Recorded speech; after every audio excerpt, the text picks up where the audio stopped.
These are the names of the sons of Israel who went to Egypt with Jacob, each with his family: Reuben, Simeon, Levi, and Judah; Issachar, Zebulun, and Benjamin; Dan and Naphtali, Gad and Asher.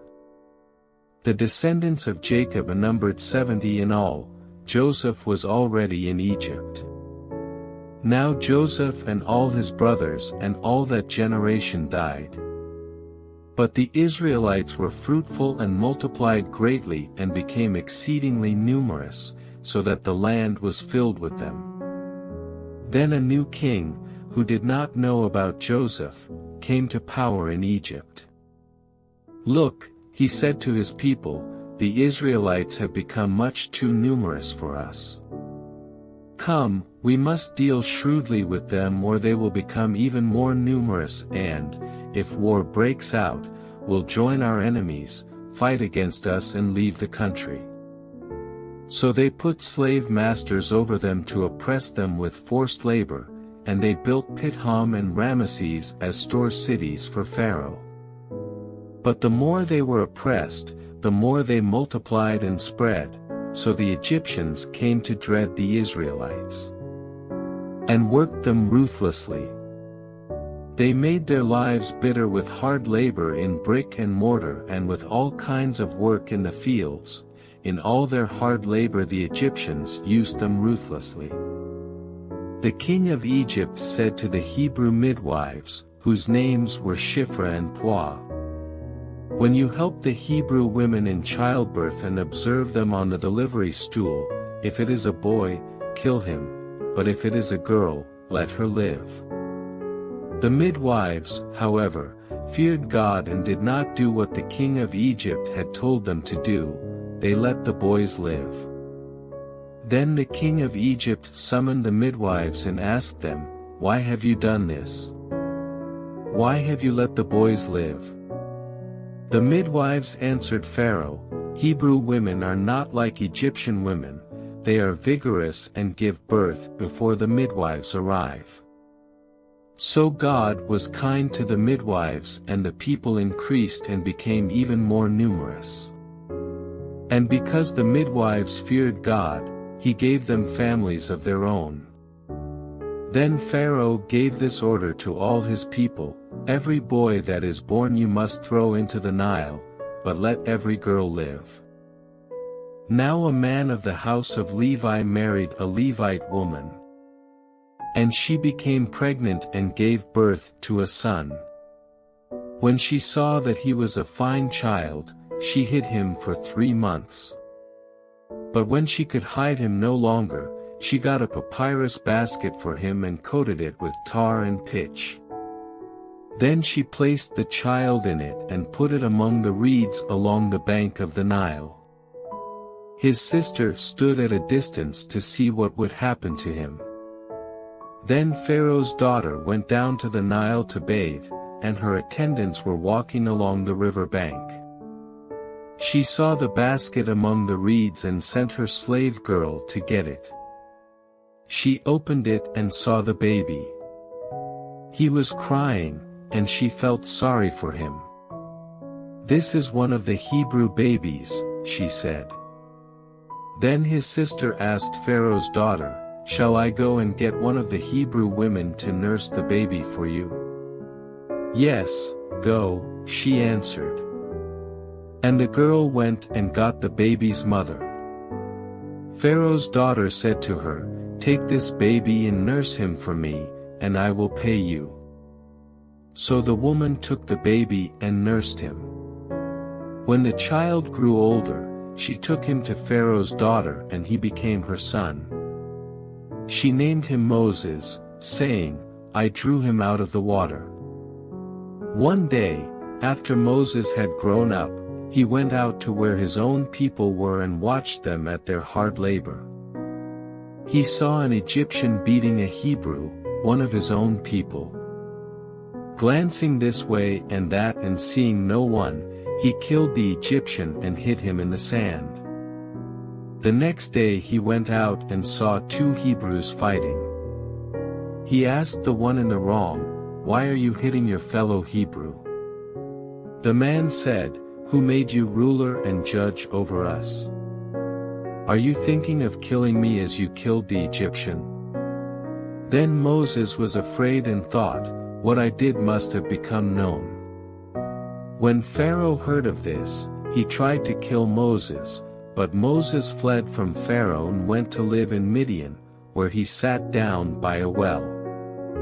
Now a priest of Midian had 7 daughters, and they came to draw water and fill the troughs to water their father's flock. Some shepherds came along and drove them away, but Moses got up and came to their rescue and watered their flock. When the girls returned to Reuel their father, he asked them, "Why have you returned so early today?" They answered, "An Egyptian rescued us from the shepherds. He even drew water for us and watered the flock." "And where is he?" he asked his daughters. "Why did you leave him? Invite him to have something to eat." Moses agreed to stay with the man, who gave his daughter Zipporah to Moses in marriage. Zipporah gave birth to a son, and Moses named him Gershom, saying, "I have become an alien in a foreign land." During that long period, the king of Egypt died. The Israelites groaned in their slavery and cried out, and their cry for help because of their slavery went up to God. God heard their groaning, and he remembered his covenant with Abraham, with Isaac and with Jacob. So God looked on the Israelites and was concerned about them. Now Moses was tending the flock of Jethro his father-in-law, the priest of Midian, and he led the flock to the far side of the desert and came to Horeb, the mountain of God. There the angel of the Lord appeared to him in flames of fire from within a bush. Moses saw that though the bush was on fire it did not burn up. So Moses thought, "I will go over and see this strange sight, why the bush does not burn up." When the Lord saw that he had gone over to look, God called to him from within the bush, "Moses, Moses." And Moses said, "Here I am." "Do not come any closer," God said. "Take off your sandals, for the place where you are standing is holy ground." Then he said, "I am the God of your father, the God of Abraham, the God of Isaac and the God of Jacob." At this, Moses hid his face, because he was afraid to look at God. The Lord said, "I have indeed seen the misery of my people in Egypt. I have heard them crying out because of their slave drivers, and I am concerned about their suffering. So I have come down to rescue them from the hand of the Egyptians and to bring them up out of that land into a good and spacious land, a land flowing with milk and honey, the home of the Canaanites, Hittites, Amorites, Perizzites, Hivites and Jebusites. And now the cry of the Israelites has reached me, and I have seen the way the Egyptians are oppressing them. So now, go. I am sending you to Pharaoh to bring my people the Israelites out of Egypt." But Moses said to God, "Who am I, that I should go to Pharaoh and bring the Israelites out of Egypt?" And God said, "I will be with you. And this will be the sign to you that it is I who have sent you. When you have brought the people out of Egypt, you will worship God on this mountain." Moses said to God, "Suppose I go to the Israelites and say to them, 'The God of your fathers has sent me to you,' and they ask me, 'What is his name?' Then what shall I tell them?" God said to Moses, "I am who I am. This is what you are to say to the Israelites, 'I am has sent me to you.'" God also said to Moses, "Say to the Israelites, 'The Lord, the God of your fathers, the God of Abraham, the God of Isaac and the God of Jacob has sent me to you. This is my name forever, the name by which I am to be remembered from generation to generation. Go, assemble the elders of Israel and say to them, The Lord, the God of your fathers, the God of Abraham, Isaac, and Jacob appeared to me and said, I have watched over you and have seen what has been done to you in Egypt. And I have promised to bring you up out of your misery in Egypt into the land of the Canaanites, Hittites, Amorites, Perizzites, Hivites, and Jebusites, a land flowing with milk and honey. The elders of Israel will listen to you. Then you and the elders are to go to the king of Egypt and say to him, The Lord, the God of the Hebrews, has met with us. Let us take a 3-day journey into the desert to offer sacrifices to the Lord our God. But I know that the king of Egypt will not let you go unless a mighty hand compels him. So I will stretch out my hand and strike the Egyptians with all the wonders that I will perform among them. After that, he will let you go. And I will make the Egyptians favorably disposed toward this people, so that when you leave you will not go empty-handed. Every woman is to ask her neighbor and any woman living in her house for articles of silver and gold and for clothing, which you will put on your sons and daughters. And so you will plunder the Egyptians. Moses answered, What if they do not believe me or listen to me and say, The Lord did not appear to you? Then the Lord said to him, What is that in your hand? A staff, he replied. The Lord said, Throw it on the ground. Moses threw it on the ground and it became a snake, and he ran from it. Then the Lord said to him, Reach out your hand and take it by the tail. So Moses reached out and took hold of the snake, and it turned back into a staff in his hand. This, said the Lord, is so that they may believe that the Lord, the God of their fathers, the God of Abraham, the God of Isaac, and the God of Jacob has appeared to you. Then the Lord said, Put your hand inside your cloak. So Moses put his hand into his cloak, and when he took it out, it was leprous, like snow. Now put it back into your cloak, he said. So Moses put his hand back into his cloak, and when he took it out, it was restored, like the rest of his flesh. Then the Lord said, If they do not believe you or pay attention to the first miraculous sign, they may believe the second. But if they do not believe these 2 signs or listen to you, take some water from the Nile and pour it on the dry ground. The water you take from the river will become blood on the ground.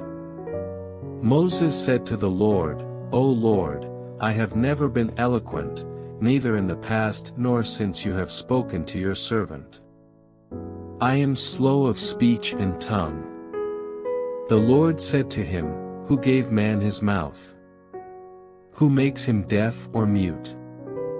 Who gives him sight or makes him blind? Is it not I, the Lord? Now go, I will help you speak and will teach you what to say. But Moses said, O Lord, please send someone else to do it. Then the Lord's anger burned against Moses and he said, What about your brother, Aaron the Levite? I know he can speak well. He is already on his way to meet you, and his heart will be glad when he sees you. You shall speak to him and put words in his mouth. I will help both of you speak and will teach you what to do. He will speak to the people for you, and it will be as if you were your mouth and as if you were God to him. But take this staff in your hand so you can perform miraculous signs with it. Then Moses went back to Jethro his father-in-law and said to him, Let me go back to my own people in Egypt to see if any of them are still alive. Jethro said, Go, and I wish you well. Now the Lord had said to Moses in Midian, Go back to Egypt, for all the men who wanted to kill you are dead. So Moses took his wife and sons, put them on a donkey and started back to Egypt. And he took the staff of God in his hand. The Lord said to Moses, "When you return to Egypt, see that you perform before Pharaoh all the wonders I have given you the power to do. But I will harden his heart so that he will not let the people go. Then say to Pharaoh, 'This is what the Lord says, Israel is my firstborn son. And I told you, let my son go, so he may worship me. But you refuse to let him go, so I will kill your firstborn son.'" At a lodging place on the way, the Lord met Moses, and was about to kill him. But Zipporah took a flint knife, cut off her son's foreskin and touched Moses' feet with it. "Surely you are a bridegroom of blood to me," she said. So the Lord let him alone. At that time she said, "Bridegroom of blood," referring to circumcision. The Lord said to Aaron, "Go into the desert to meet Moses." So he met Moses at the mountain of God and kissed him. Then Moses told Aaron everything the Lord had sent him to say, and also about all the miraculous signs he had commanded him to perform. Moses and Aaron brought together all the elders of the Israelites. And Aaron told them everything the Lord had said to Moses. He also performed the signs before the people. And they believed. And when they heard that the Lord was concerned about them and had seen their misery, they bowed down and worshipped. Afterward Moses and Aaron went to Pharaoh and said, "This is what the Lord, the God of Israel, says, Let my people go, so that they may hold a festival to me in the desert." Pharaoh said, "Who is the Lord, that I should obey him and let Israel go? I do not know the Lord and I will not let Israel go." Then they said, "The God of the Hebrews has met with us. Now let us take a 3-day journey into the desert to offer sacrifices to the Lord our God, or he may strike us with plagues or with the sword." But the king of Egypt said, "Moses and Aaron, why are you taking the people away from their labor? Get back to your work." Then Pharaoh said, "Look, the people of the land are now numerous, and you are stopping them from working." That same day Pharaoh gave this order to the slave drivers and foremen in charge of the people. "You are no longer to supply the people with straw for making bricks, let them go and gather their own straw. But require them to make the same number of bricks as before, don't reduce the quota. They are lazy, that is why they are crying out, 'Let us go and sacrifice to our God.' Make the work harder for the men so that they keep working and pay no attention to lies." Then the slave drivers and the foremen went out and said to the people, "This is what Pharaoh says, I will not give you any more straw. Go and get your own straw wherever you can find it, but your work will not be reduced at all." So the people scattered all over Egypt to gather stubble to use for straw. The slave drivers kept pressing them, saying, "Complete the work required of you for each day, just as when you had straw." The Israelite foremen appointed by Pharaoh's slave drivers were beaten and were asked, "Why didn't you meet your quota of bricks yesterday or today, as before?" Then the Israelite foreman went and appealed to Pharaoh, "Why have you treated your servants this way? Your servants are given no straw, yet we are told, 'Make bricks.' Your servants are being beaten, but the fault is with your own people." Pharaoh said, "Lazy, that's what you are, lazy. That is why you keep saying, 'Let us go and sacrifice to the Lord.' Now get to work. You will not be given any straw, yet you must produce your full quota of bricks. The Israelite foremen realized they were in trouble when they were told, "You are not to reduce the number of bricks required of you for each day." When they left Pharaoh, they found Moses and Aaron waiting to meet them. And they said, "May the Lord look upon you and judge you. You have made us a stench to Pharaoh and his officials and have put a sword in their hand to kill us." Moses returned to the Lord and said, "O Lord, why have you brought trouble upon this people? Is this why you sent me? Ever since I went to Pharaoh to speak in your name, he has brought trouble upon this people, and you have not rescued your people at all." Then the Lord said to Moses, "Now you will see what I will do to Pharaoh. Because of my mighty hand he will let them go, because of my mighty hand he will drive them out of his country." God also said to Moses, "I am the Lord. I appeared to Abraham, to Isaac and to Jacob as God Almighty, but by my name the Lord I did not make myself known to them.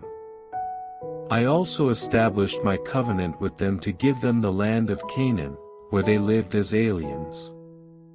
Moreover, I have heard the groaning of the Israelites, whom the Egyptians are enslaving, and I have remembered my covenant. Therefore, say to the Israelites, I am the Lord, and I will bring you out from under the yoke of the Egyptians. I will free you from being slaves to them, and I will redeem you with an outstretched arm and with mighty acts of judgment. I will take you as my own people, and I will be your God. Then you will know that I am the Lord your God, who brought you out from under the yoke of the Egyptians. And I will bring you to the land I swore with uplifted hand to give to Abraham, to Isaac and to Jacob. I will give it to you as a possession. I am the Lord." Moses reported this to the Israelites, but they did not listen to him because of their discouragement and cruel bondage. Then the Lord said to Moses, "Go, tell Pharaoh king of Egypt to let the Israelites go out of his country."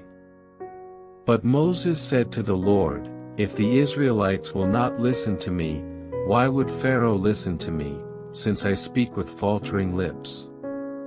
Now the Lord spoke to Moses and Aaron about the Israelites and Pharaoh king of Egypt, and he commanded them to bring the Israelites out of Egypt. These were the heads of their families. The sons of Reuben, the firstborn son of Israel, were Hanok and Palu, Hezron and Carmi. These were the clans of Reuben. The sons of Simeon were Jemuel, Jamin, Ohad, Jachin, Zohar and Shaul the son of a Canaanite woman. These were the clans of Simeon. These were the names of the sons of Levi according to their records: Gershon, Kohath and Merari. Levi lived 137 years. The sons of Gershon, by clans, were Libni and Shimi. The sons of Kohath were Amram, Izhar, Hebron and Uzziel. Kohath lived 133 years. The sons of Merari were Mali and Mushi. These were the clans of Levi according to their records. Amram married his father's sister Jochebed, who bore him Aaron and Moses. Amram lived 137 years. The sons of Izhar were Korah, Nepheg and Zikri. The sons of Uzziel were Mishael, Elzaphan and Sithri. Aaron married Elisheba, daughter of Amminadab and sister of Nahshon, and she bore him Nadab and Abihu, Eleazar and Ithamar. The sons of Korah were Asur, Elkanah and Abiasaph. These were the Korahite clans. Eleazar son of Aaron married one of the daughters of Putiel, and she bore him Phinehas. These were the heads of the Levite families, clan by clan. It was this same Aaron and Moses to whom the Lord said, bring the Israelites out of Egypt by their divisions. They were the ones who spoke to Pharaoh king of Egypt about bringing the Israelites out of Egypt. It was the same Moses and Aaron. Now when the Lord spoke to Moses in Egypt, he said to him, I am the Lord. Tell Pharaoh king of Egypt everything I tell you. But Moses said to the Lord, Since I speak with faltering lips, why would Pharaoh listen to me? Then the Lord said to Moses, See, I have made you like God to Pharaoh, and your brother Aaron will be your prophet.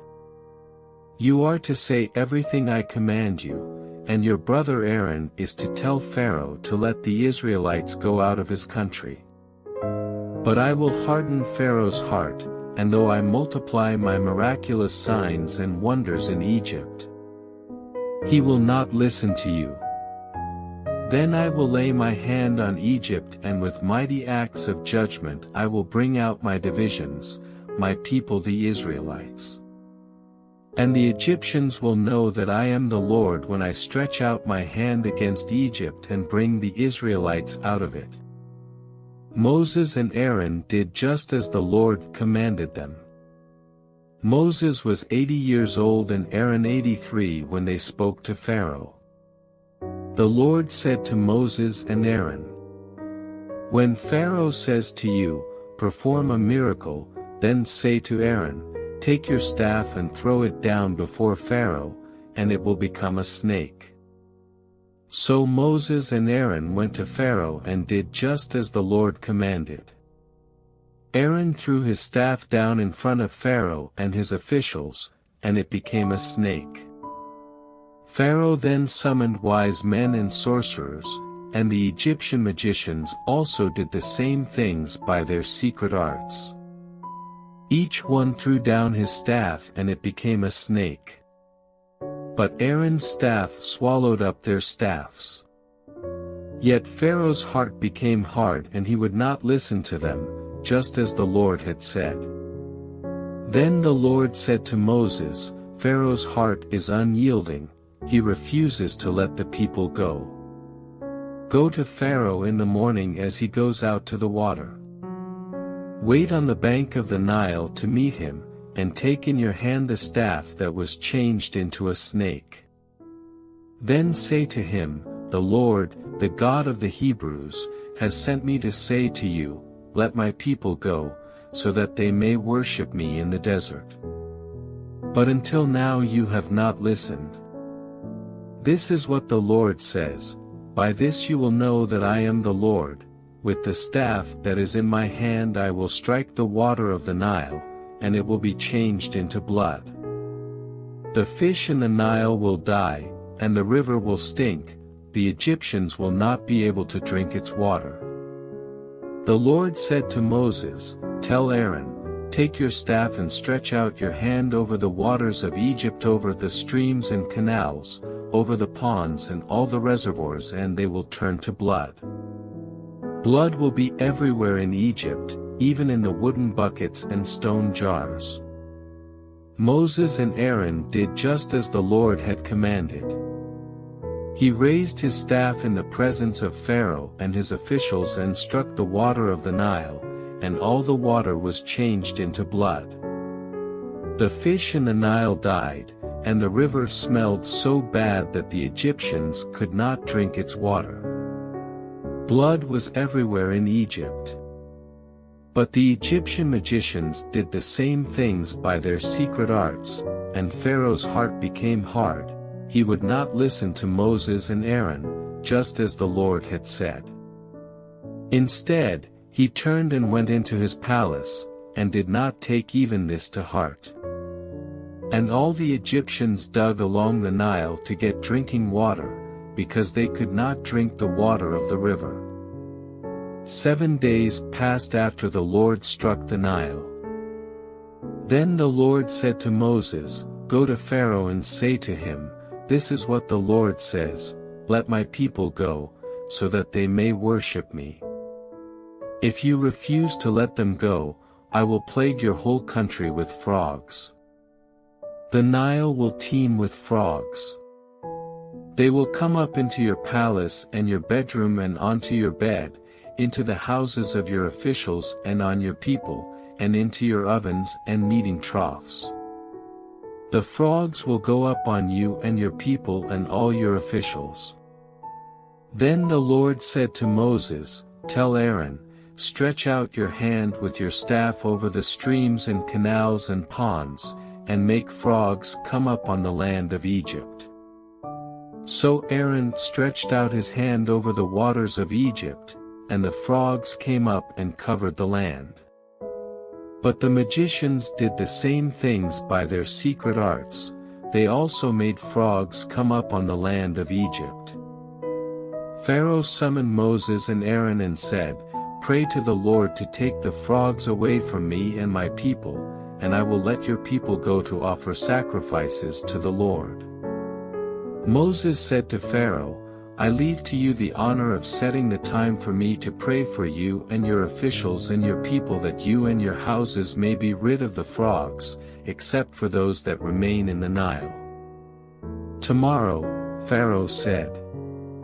Moses replied, "It will be as you say, so that you may know there is no one like the Lord our God.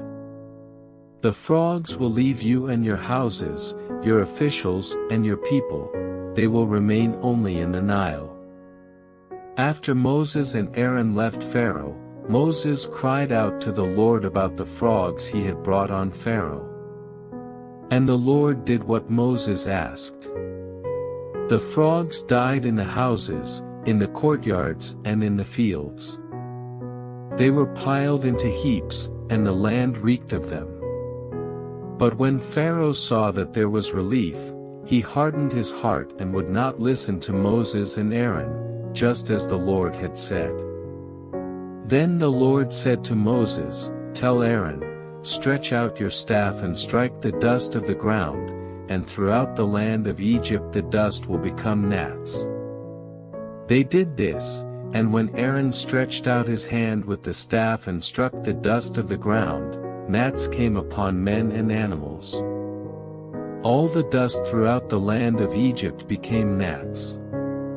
But when the magicians tried to produce gnats by their secret arts, they could not. And the gnats were on men and animals. The magicians said to Pharaoh, "This is the finger of God." But Pharaoh's heart was hard and he would not listen, just as the Lord had said.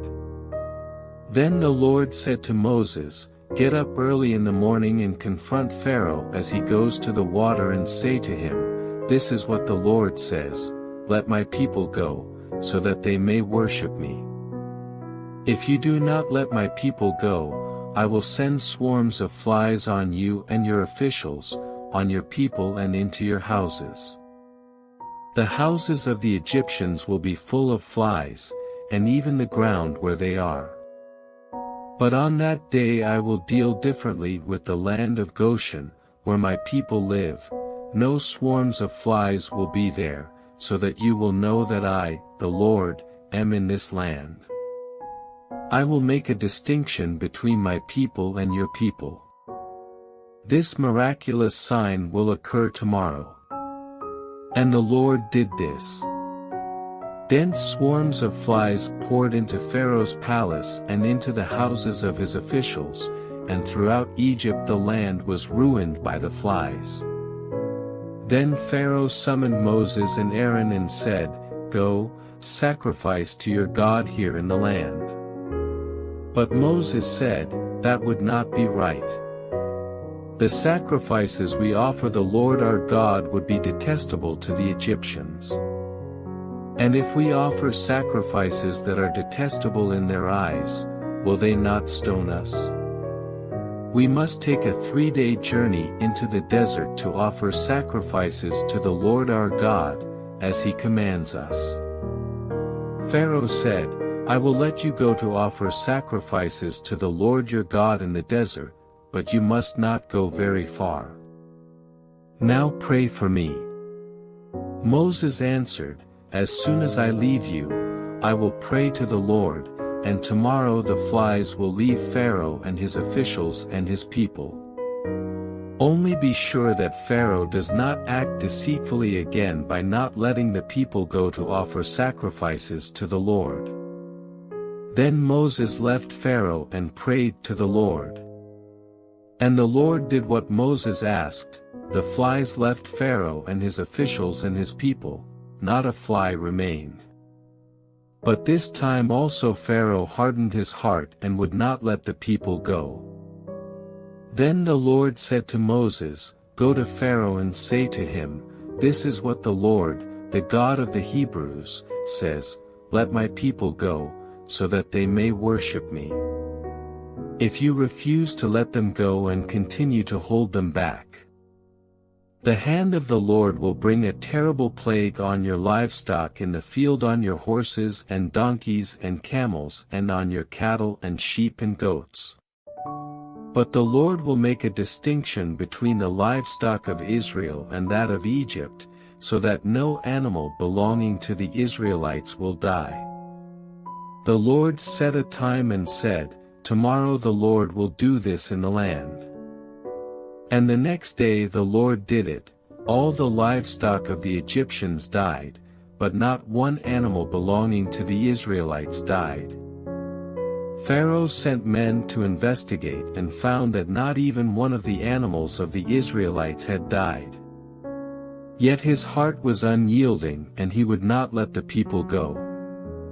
Then the Lord said to Moses and Aaron, "Take handfuls of soot from a furnace and have Moses toss it into the air in the presence of Pharaoh. It will become fine dust over the whole land of Egypt, and festering boils will break out on men and animals throughout the land." So they took soot from a furnace and stood before Pharaoh. Moses tossed it into the air, and festering boils broke out on men and animals. The magicians could not stand before Moses because of the boils that were on them and on all the Egyptians. But the Lord hardened Pharaoh's heart and he would not listen to Moses and Aaron, just as the Lord had said to Moses. Then the Lord said to Moses, "Get up early in the morning, confront Pharaoh and say to him, 'This is what the Lord, the God of the Hebrews, says, Let my people go, so that they may worship me. Or this time I will send the full force of my plagues against you and against your officials and your people, so you may know that there is no one like me in all the earth. For by now I could have stretched out my hand and struck you and your people with a plague that would have wiped you off the earth. But I have raised you up for this very purpose, that I might show you my power and that my name might be proclaimed in all the earth. You still set yourself against my people and will not let them go. Therefore, at this time tomorrow I will send the worst hailstorm that has ever fallen on Egypt, from the day it was founded till now. Give an order now to bring your livestock and everything you have in the field to a place of shelter, because the hail will fall on every man and animal that has not been brought in and is still out in the field, and they will die." Those officials of Pharaoh who feared the word of the Lord hurried to bring their slaves and their livestock inside. But those who ignored the word of the Lord left their slaves and livestock in the field. Then the Lord said to Moses, "Stretch out your hand toward the sky so that hail will fall all over Egypt, on men and animals and on everything growing in the fields of Egypt." When Moses stretched out his staff toward the sky, the Lord sent thunder and hail, and lightning flashed down to the ground. So the Lord rained hail on the land of Egypt. Hail fell and lightning flashed back and forth. It was the worst storm in all the land of Egypt since it had become a nation. Throughout Egypt hail struck everything in the fields, both men and animals. It beat down everything growing in the fields and stripped every tree. The only place it did not hail was the land of Goshen, where the Israelites were. Then Pharaoh summoned Moses and Aaron. "This time I have sinned," he said to them. "The Lord is in the right, and I and my people are in the wrong. Pray to the Lord, for we have had enough thunder and hail. I will let you go, you don't have to stay any longer." Moses replied, "When I have gone out of the city, I will spread out my hands in prayer to the Lord. The thunder will stop and there will be no more hail, so you may know that the earth is the Lord's. But I know that you and your officials still do not fear the Lord God."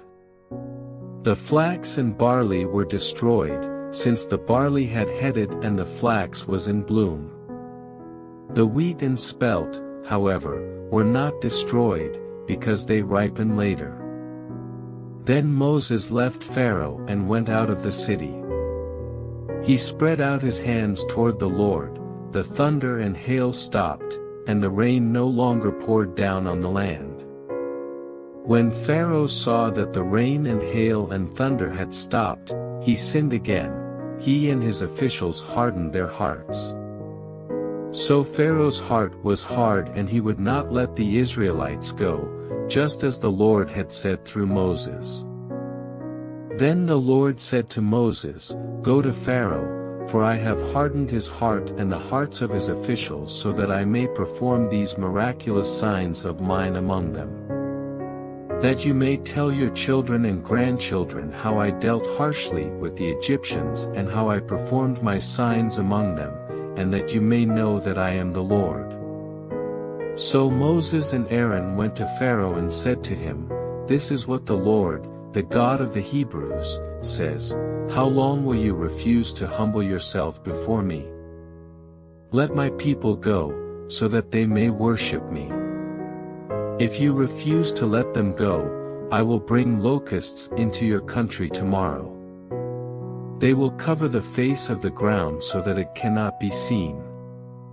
They will devour what little you have left after the hail, including every tree that is growing in your fields. They will fill your houses and those of all your officials and all the Egyptians, something neither your fathers or your forefathers have ever seen from the day they settled in this land till now." Then Moses turned and left Pharaoh. Pharaoh's officials said to him, "How long will this man be a snare to us? Let the people go, so that they may worship the Lord their God. Do you not yet realize that Egypt is ruined?" Then Moses and Aaron were brought back to Pharaoh. "Go, worship the Lord your God," he said. "But just who will be going?" Moses answered, "We will go with our young and old, with our sons and daughters, and with our flocks and herds, because we are to celebrate a festival to the Lord." Pharaoh said, "The Lord be with you if I let you go, along with your women and children. Clearly you are bent on evil. No. Have only the men go, and worship the Lord, since that's what you have been asking for." Then Moses and Aaron were driven out of Pharaoh's presence.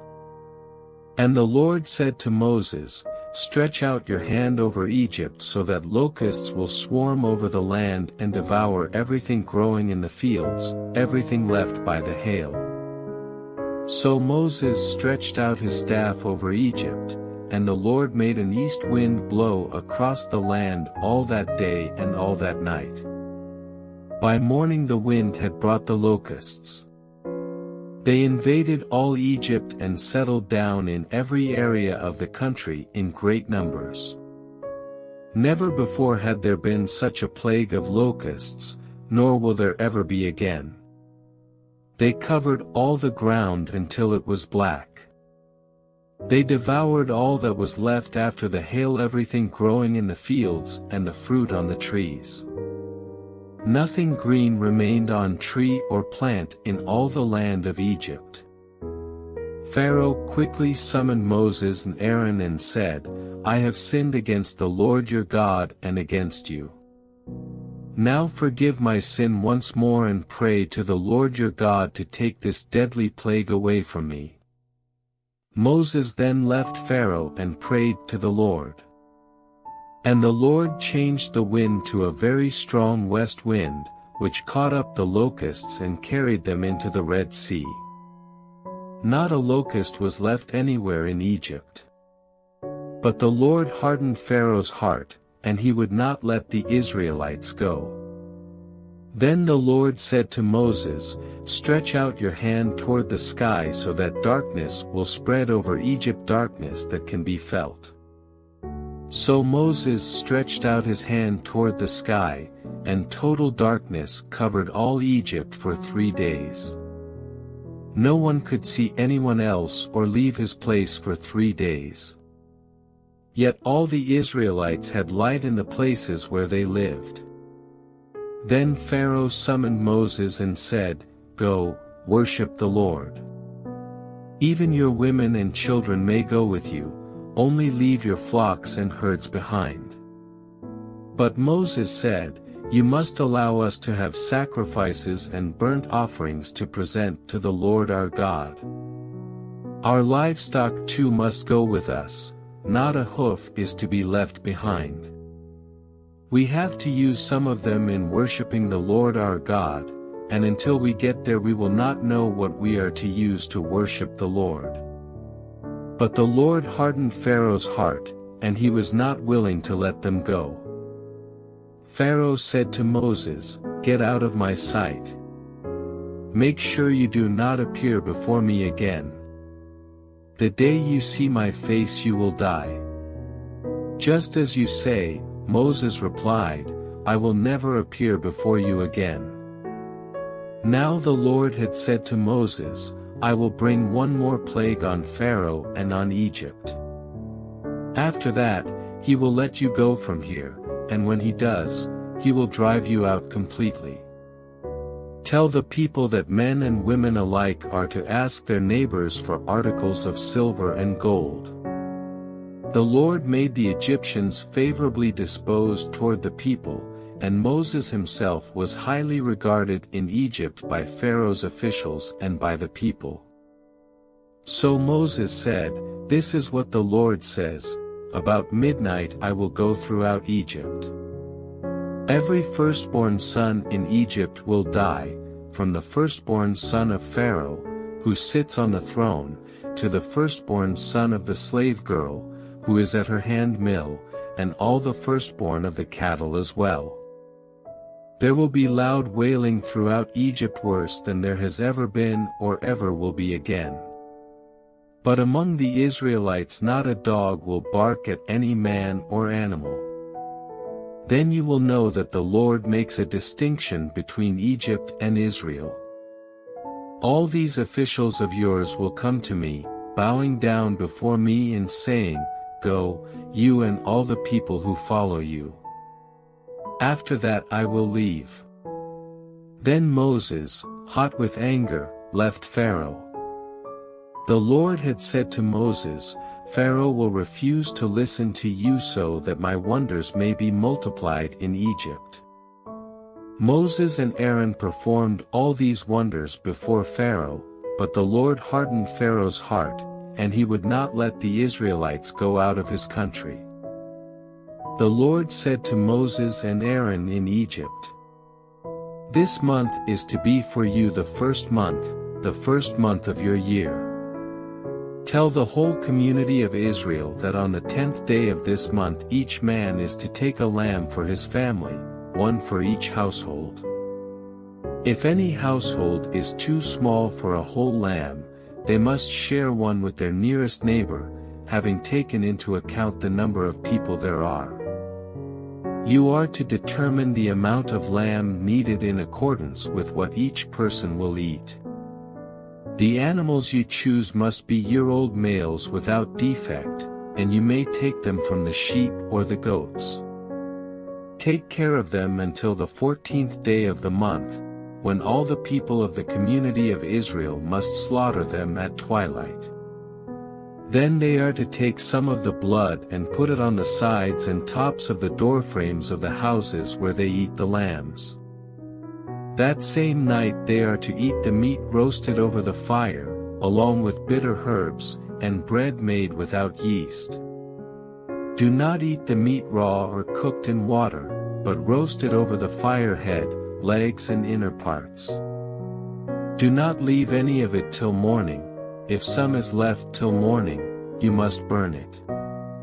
This is how you are to eat it, with your cloak tucked into your belt, your sandals on your feet and your staff in your hand. Eat it in haste, it is the Lord's Passover. On that same night I will pass through Egypt and strike down every firstborn, both men and animals, and I will bring judgment on all the gods of Egypt. I am the Lord.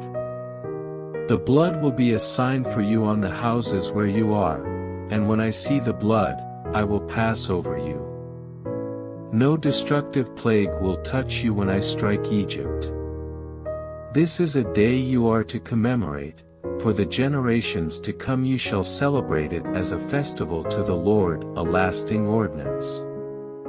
For 7 days you are to eat bread made without yeast. On the first day remove the yeast from your houses, for whoever eats anything with yeast in it from the first day through the 7th must be cut off from Israel. On the first day hold a sacred assembly, and another one on the 7th day. Do no work at all on these days, except to prepare food for everyone to eat, that is all you may do. Celebrate the feast of unleavened bread, because it was on this very day that I brought your divisions out of Egypt. Celebrate this day as a lasting ordinance for the generations to come. In the first month you are to eat bread made without yeast, from the evening of the 14th day until the evening of the 21st day. For 7 days no yeast is to be found in your houses. And whoever eats anything with yeast in it must be cut off from the community of Israel, whether he is an alien or native born. Eat nothing made with yeast. Wherever you live, you must eat unleavened bread. Then Moses summoned all the elders of Israel and said to them, Go at once and select the animals for your families and slaughter the Passover lamb. Take a bunch of hyssop, dip it into the blood in the basin and put some of the blood on the top and on both sides of the doorframe. Not one of you shall go out the door of his house until morning. When the Lord goes through the land to strike down the Egyptians, he will see the blood on the top and sides of the doorframe and will pass over that doorway, and he will not permit the destroyer to enter your houses and strike you down. Obey these instructions as a lasting ordinance for you and your descendants. When you enter the land that the Lord will give you as he promised, observe this ceremony.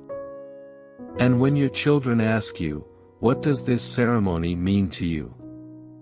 Then tell them, It is the Passover sacrifice to the Lord, who passed over the houses of the Israelites in Egypt and spared our homes when he struck down the Egyptians. Then the people bowed down and worshipped. The Israelites did just what the Lord commanded Moses and Aaron. At midnight the Lord struck down all the firstborn in Egypt, from the firstborn of Pharaoh, who sat on the throne, to the firstborn of the prisoner, who was in the dungeon, and the firstborn of all the livestock as well. Pharaoh and all his officials and all the Egyptians got up during the night, and there was loud wailing in Egypt, for there was not a house without someone dead. During the night Pharaoh summoned Moses and Aaron and said, Up! Leave my people, you and the Israelites.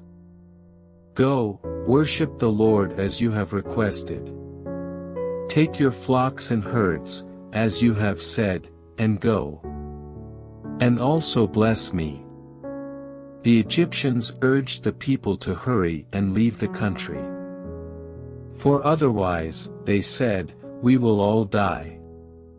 So the people took their dough before the yeast was added, and carried it on their shoulders in kneading troughs wrapped in clothing. The Israelites did as Moses instructed and asked the Egyptians for articles of silver and gold and for clothing. The Lord had made the Egyptians favorably disposed toward the people, and they gave them what they asked for, so they plundered the Egyptians. The Israelites journeyed from Ramesses to Succoth. There were about 600,000 men on foot, besides women and children. Many other people went up with them, as well as large droves of livestock, both flocks and herds. With the dough they had brought from Egypt, they baked cakes of unleavened bread. The dough was without yeast because they had been driven out of Egypt and did not have time to prepare food for themselves. Now the length of time the Israelite people lived in Egypt was 430 years. At the end of the 430 years, to the very day, all the Lord's divisions left Egypt. Because the Lord kept vigil that night to bring them out of Egypt, on this night all the Israelites are to keep vigil to honor the Lord for the generations to come. The Lord said to Moses and Aaron, "These are the regulations for the Passover. No foreigner is to eat of it. Any slave you have bought may eat of it after you have circumcised him. But a temporary resident and a hired worker may not eat of it. It must be eaten inside one house. Take none of the meat outside the house. Do not break any of the bones. The whole community of Israel must celebrate it. An alien living among you who wants to celebrate the Lord's Passover must have all the males in his household circumcised, then he may take part like one born in the land. No uncircumcised male may eat of it. The same law applies to the native-born and to the alien living among you." All the Israelites did just what the Lord had commanded Moses and Aaron. And on that very day the Lord brought the Israelites out of Egypt by their divisions. The Lord said to Moses, "Consecrate to me every firstborn male. The first offspring of every womb among the Israelites belongs to me, whether man or animal." Then Moses said to the people, "Commemorate this day, the day you came out of Egypt, out of the land of slavery, because the Lord brought you out of it with a mighty hand. Eat nothing containing yeast. Today, in the month of Abib, you are leaving.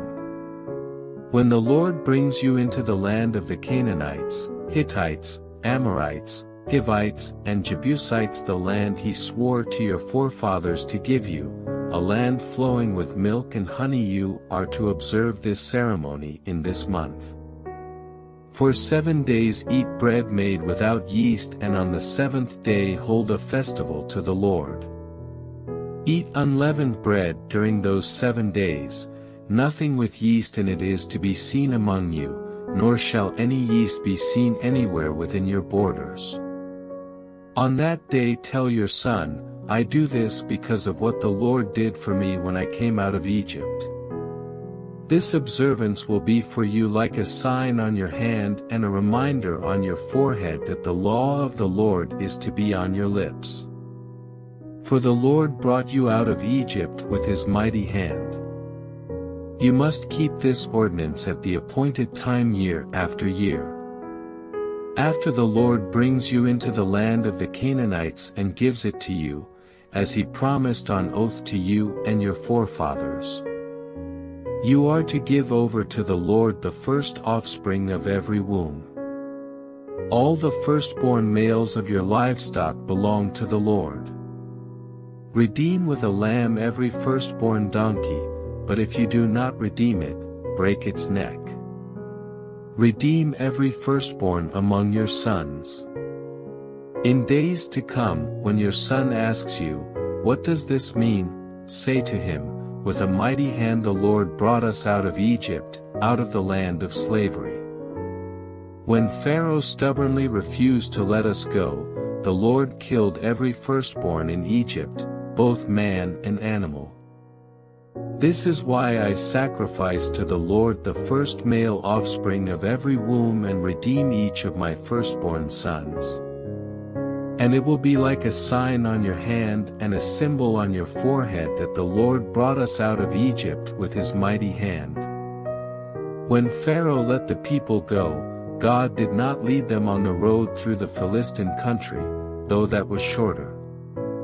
For God said, if they face war, they might change their minds and return to Egypt.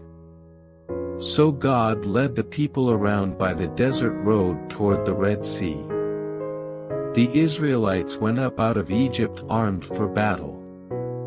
Moses took the bones of Joseph with him because Joseph had made the sons of Israel swear an oath. He had said, God will surely come to your aid, and then you must carry my bones up with you from this place. After leaving Sukkot they camped at Etham on the edge of the desert.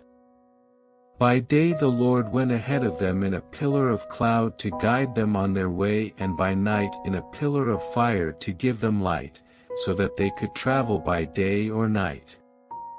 Neither the pillar of cloud by day nor the pillar of fire by night left its place in front of the people. Then the Lord said to Moses, tell the Israelites to turn back and encamp near Pi-Hahiroth, between Migdol and the sea. They are to encamp by the sea, directly opposite Baal-Zephon. Pharaoh will think, the Israelites are wandering around the land in confusion, hemmed in by the desert. And I will harden Pharaoh's heart, and he will pursue them. But I will gain glory for myself through Pharaoh and all his army, and the Egyptians will know that I am the Lord. So the Israelites did this. When the king of Egypt was told that the people had fled, Pharaoh and his officials changed their minds about them and said, what have we done? We have let the Israelites go and have lost their services. So he had his chariot made ready and took his army with him. He took 600 of the best chariots, along with all the other chariots of Egypt, with officers over all of them. The Lord hardened the heart of Pharaoh king of Egypt, so that he pursued the Israelites, who were marching out boldly. The Egyptians, all Pharaoh's horses and chariots, horsemen and troops, pursued the Israelites and overtook them as they camped by the sea near Pi-Hahiroth, opposite Baal-Zephon. As Pharaoh approached, the Israelites looked up, and there were the Egyptians, marching after them. They were terrified and cried out to the Lord. They said to Moses, was it because there were no graves in Egypt that you brought us to the desert to die? What have you done to us by bringing us out of Egypt? Didn't we say to you in Egypt, leave us alone, let us serve the Egyptians? It would have been better for us to serve the Egyptians than to die in the desert. Moses answered the people, do not be afraid. Stand firm and you will see the deliverance the Lord will bring you today. The Egyptians you see today you will never see again. The Lord will fight for you, you need only to be still. Then the Lord said to Moses, why are you crying out to me? Tell the Israelites to move on. Raise your staff and stretch out your hand over the sea to divide the water so that the Israelites can go through the sea on dry ground. I will harden the hearts of the Egyptians so that they will go in after them. And I will gain glory through Pharaoh and all his army, through his chariots and his horsemen. The Egyptians will know that I am the Lord when I gain glory through Pharaoh, his chariots and his horsemen. Then the angel of God, who had been traveling in front of Israel's army, withdrew and went behind them. The pillar of cloud also moved from in front and stood behind them, coming between the armies of Egypt and Israel.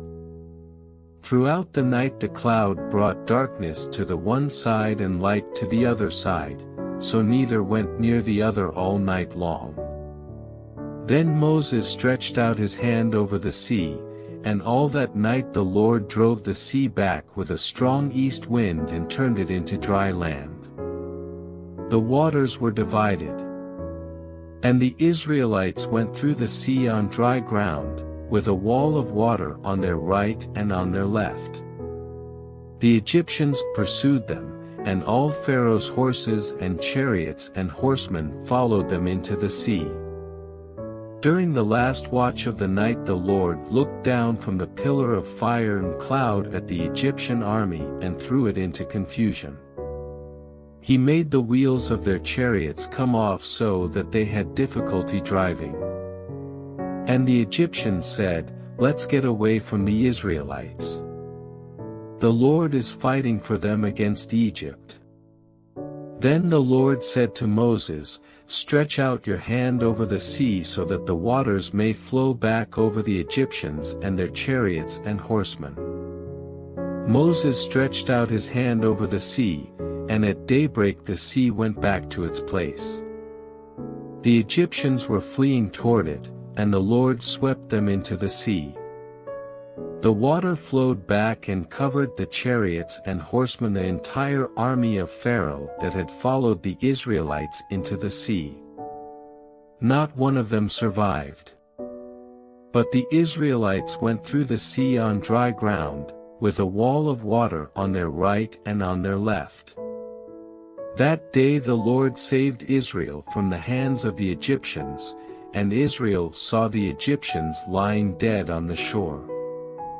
And when the Israelites saw the great power the Lord displayed against the Egyptians, the people feared the Lord and put their trust in him and in Moses his servant.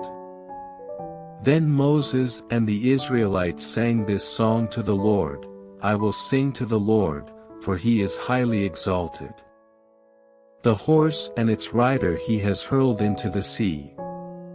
The Lord is my strength and my song, he has become my salvation. He is my God, and I will praise him, my father's God, and I will exalt him. The Lord is a warrior, the Lord is his name.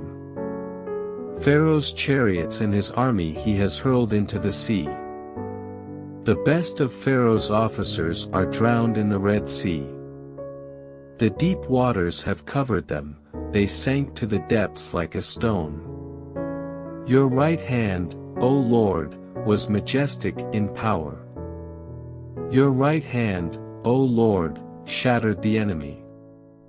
In the greatness of your majesty you threw down those who opposed you. You unleashed your burning anger, it consumed them like stubble. By the blast of your nostrils the waters piled up. The surging waters stood firm like a wall, the deep waters congealed in the heart of the sea. The enemy boasted, "I will pursue, I will overtake them. I will divide the spoils, I will gorge myself on them. I will draw my sword and my hand will destroy them." But you blew with your breath, and the sea covered them.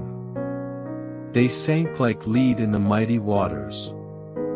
Who among the gods is like you, O Lord? Who is like you, majestic in holiness, awesome in glory, working wonders? You stretched out your right hand and the earth swallowed them. In your unfailing love you will lead the people you have redeemed. In your strength you will guide them to your holy dwelling. The nations will hear and tremble, anguish will grip the people of Philistia. The chiefs of Edom will be terrified, the leaders of Moab will be seized with trembling, the people of Canaan will melt away. Terror and dread will fall upon them. By the power of your arm they will be as still as a stone, until your people pass by, O Lord, until the people you bought pass by. You will bring them in and plant them on the mountain of your inheritance, the place, O Lord, you made for your dwelling, the sanctuary, O Lord, your hands established.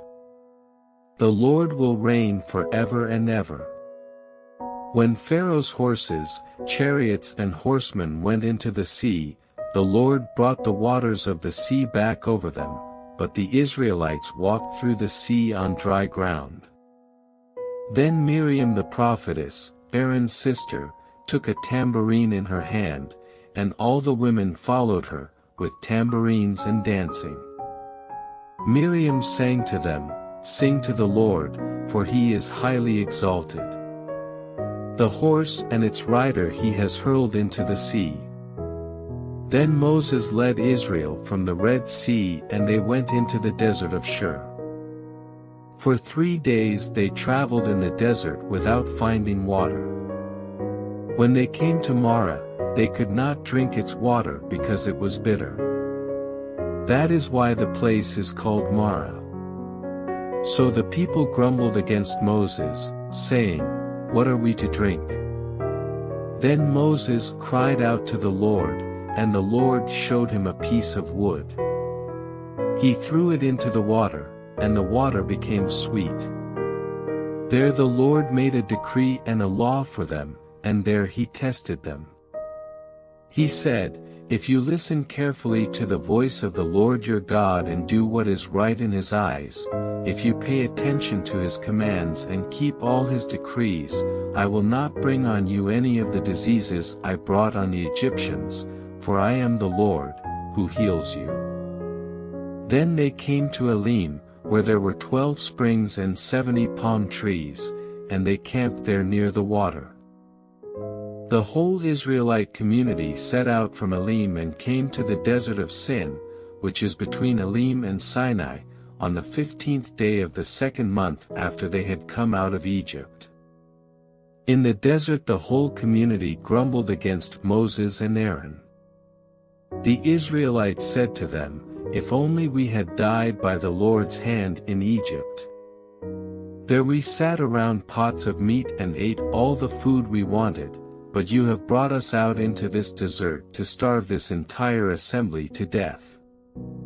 Then the Lord said to Moses, "I will rain down bread from heaven for you. The people are to go out each day and gather enough for that day. In this way I will test them and see whether they will follow my instructions.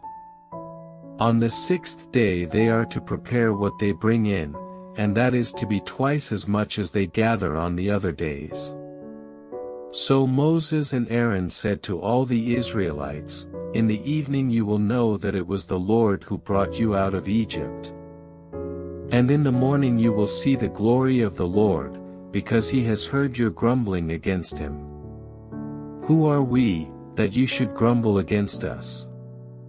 Moses also said, "You will know that it was the Lord when he gives you meat to eat in the evening and all the bread you want in the morning, because he has heard your grumbling against him. Who are we? You are not grumbling against us, but against the Lord." Then Moses told Aaron, "Say to the entire Israelite community, 'Come before the Lord, for he has heard your grumbling.'" While Aaron was speaking to the whole Israelite community, they looked toward the desert, and there was the glory of the Lord appearing in the cloud. The Lord said to Moses, "I have heard the grumbling of the Israelites. Tell them, at twilight you will eat meat, and in the morning you will be filled with bread. Then you will know that I am the Lord your God." That evening quail came and covered the camp, and in the morning there was a layer of dew around the camp.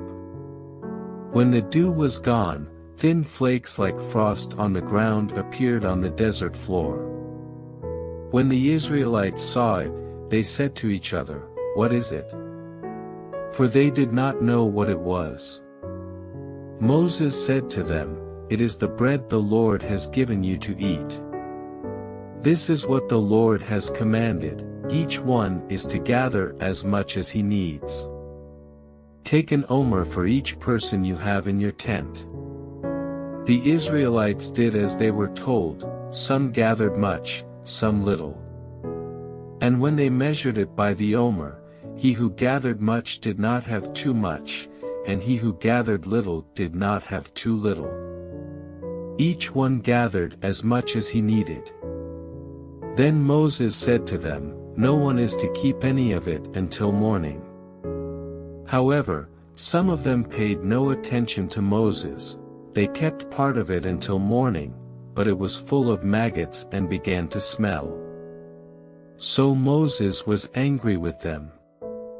Each morning everyone gathered as much as he needed, and when the sun grew hot, it melted away.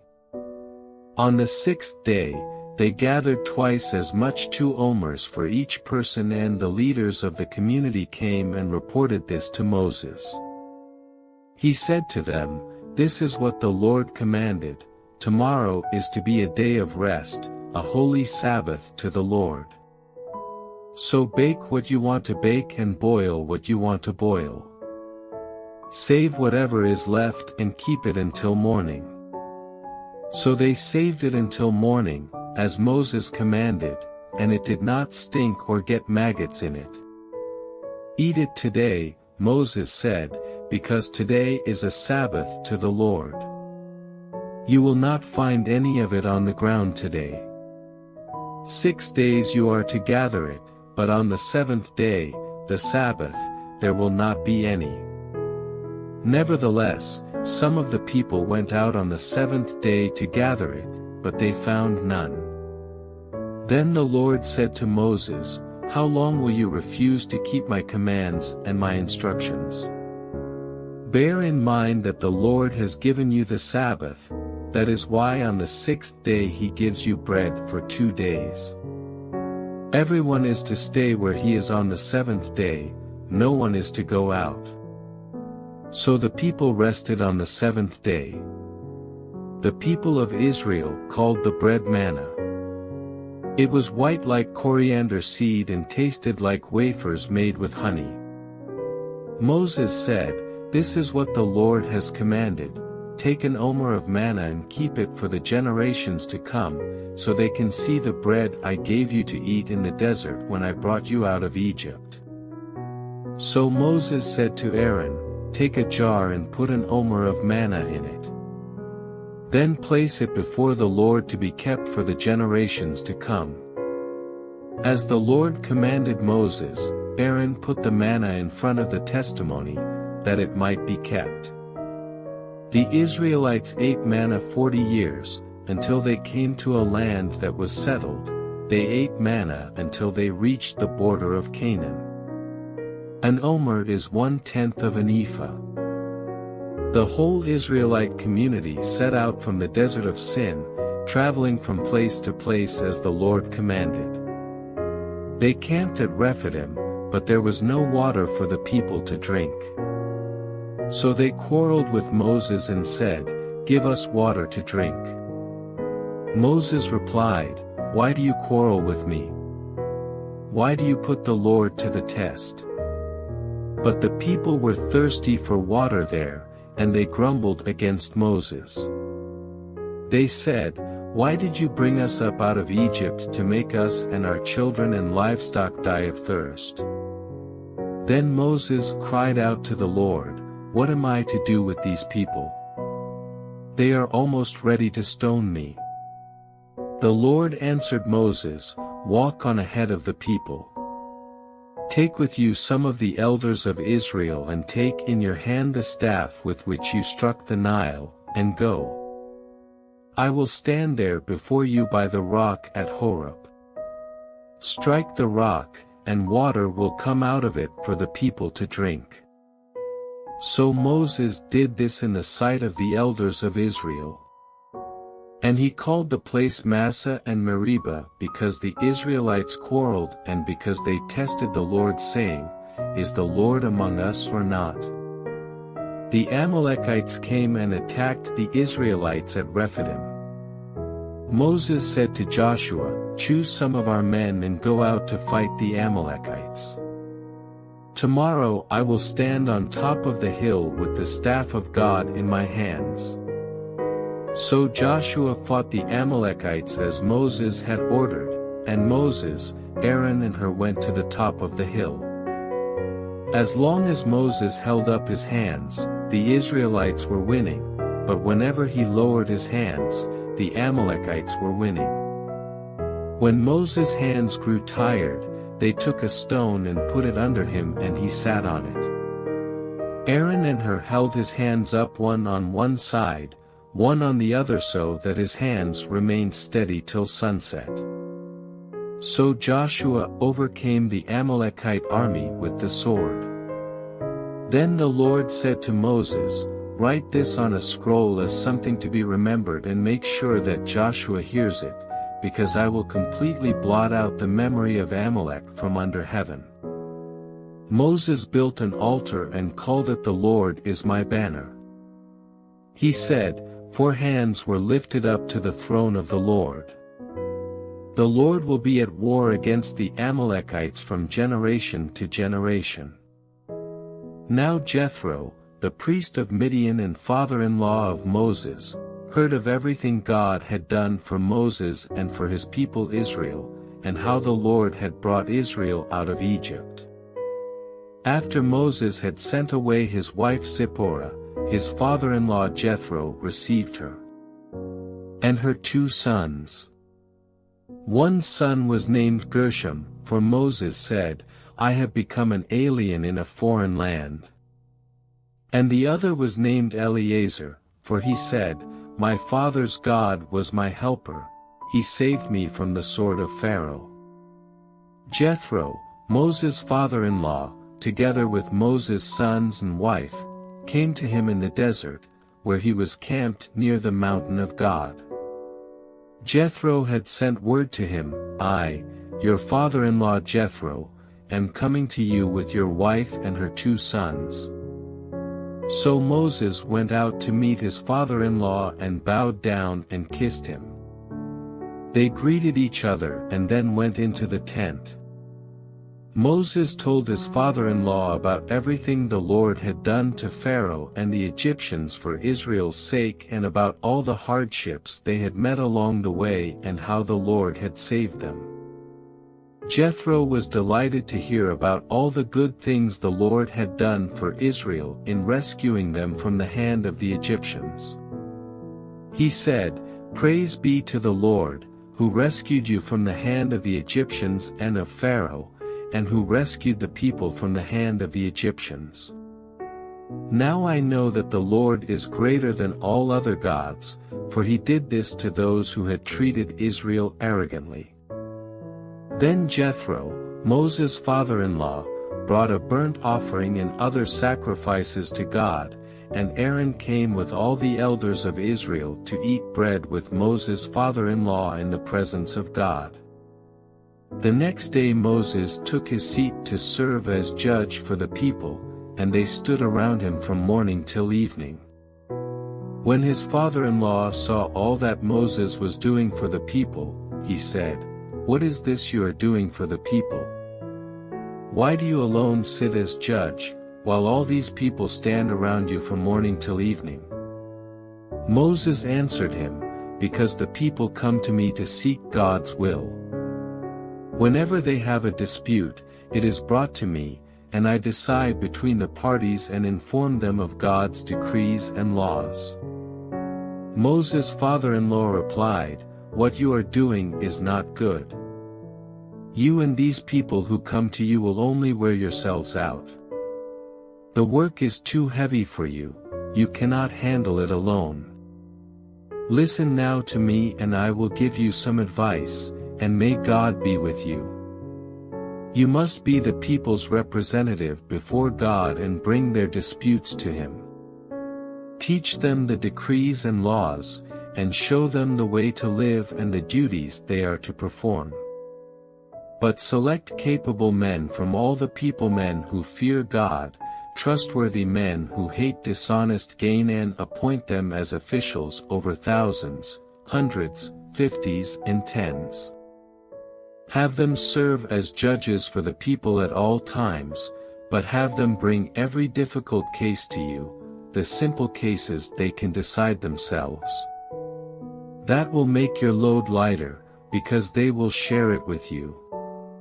If you do this and God so commands, you will be able to stand the strain, and all these people will go home satisfied."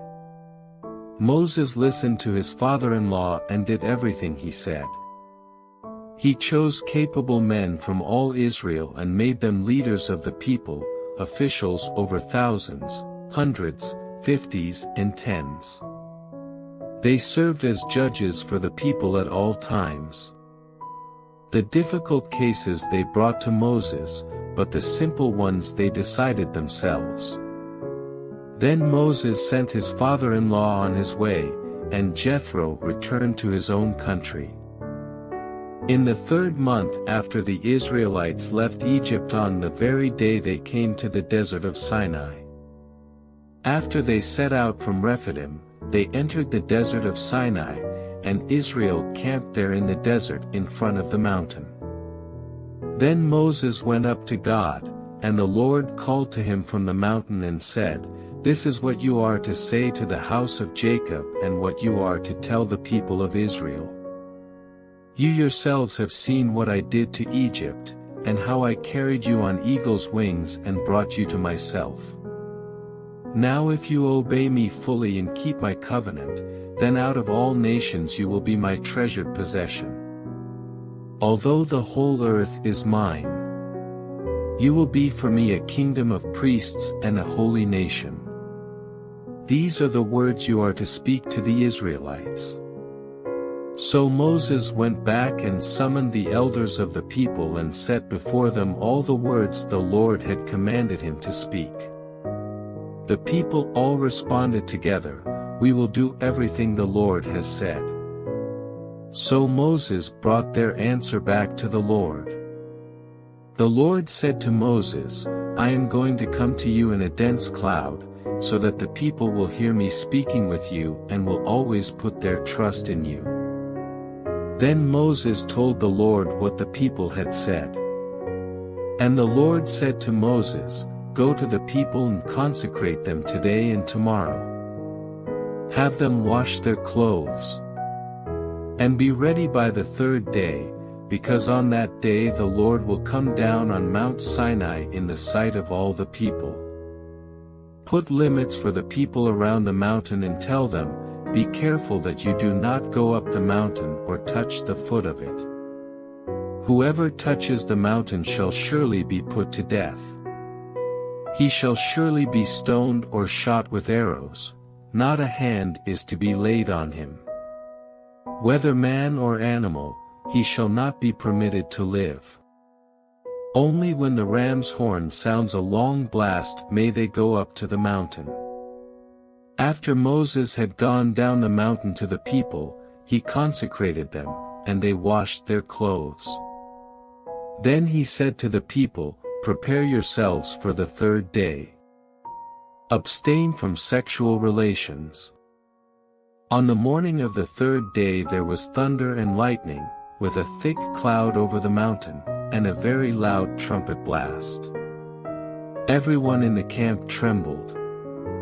Then Moses led the people out of the camp to meet with God, and they stood at the foot of the mountain. Mount Sinai was covered with smoke, because the Lord descended on it in fire. The smoke billowed up from it like smoke from a furnace, the whole mountain trembled violently. And the sound of the trumpet grew louder and louder. Then Moses spoke and the voice of God answered him. The Lord descended to the top of Mount Sinai and called Moses to the top of the mountain. So Moses went up. And the Lord said to him, "Go down and warn the people so they do not force their way through to see the Lord and many of them perish. Even the priests, who approach the Lord, must consecrate themselves, or the Lord will break out against them." Moses said to the Lord, "The people cannot come up Mount Sinai, because you yourself warned us, put limits around the mountain and set it apart as holy." The Lord replied, "Go down and bring Aaron up with you. But the priests and the people must not force their way through to come up to the Lord, or he will break out against them." So Moses went down to the people and told them. And God spoke all these words. I am the Lord your God, who brought you out of Egypt, out of the land of slavery. You shall have no other gods before me. You shall not make for yourself an idol in the form of anything in heaven above or on the earth beneath or in the waters below.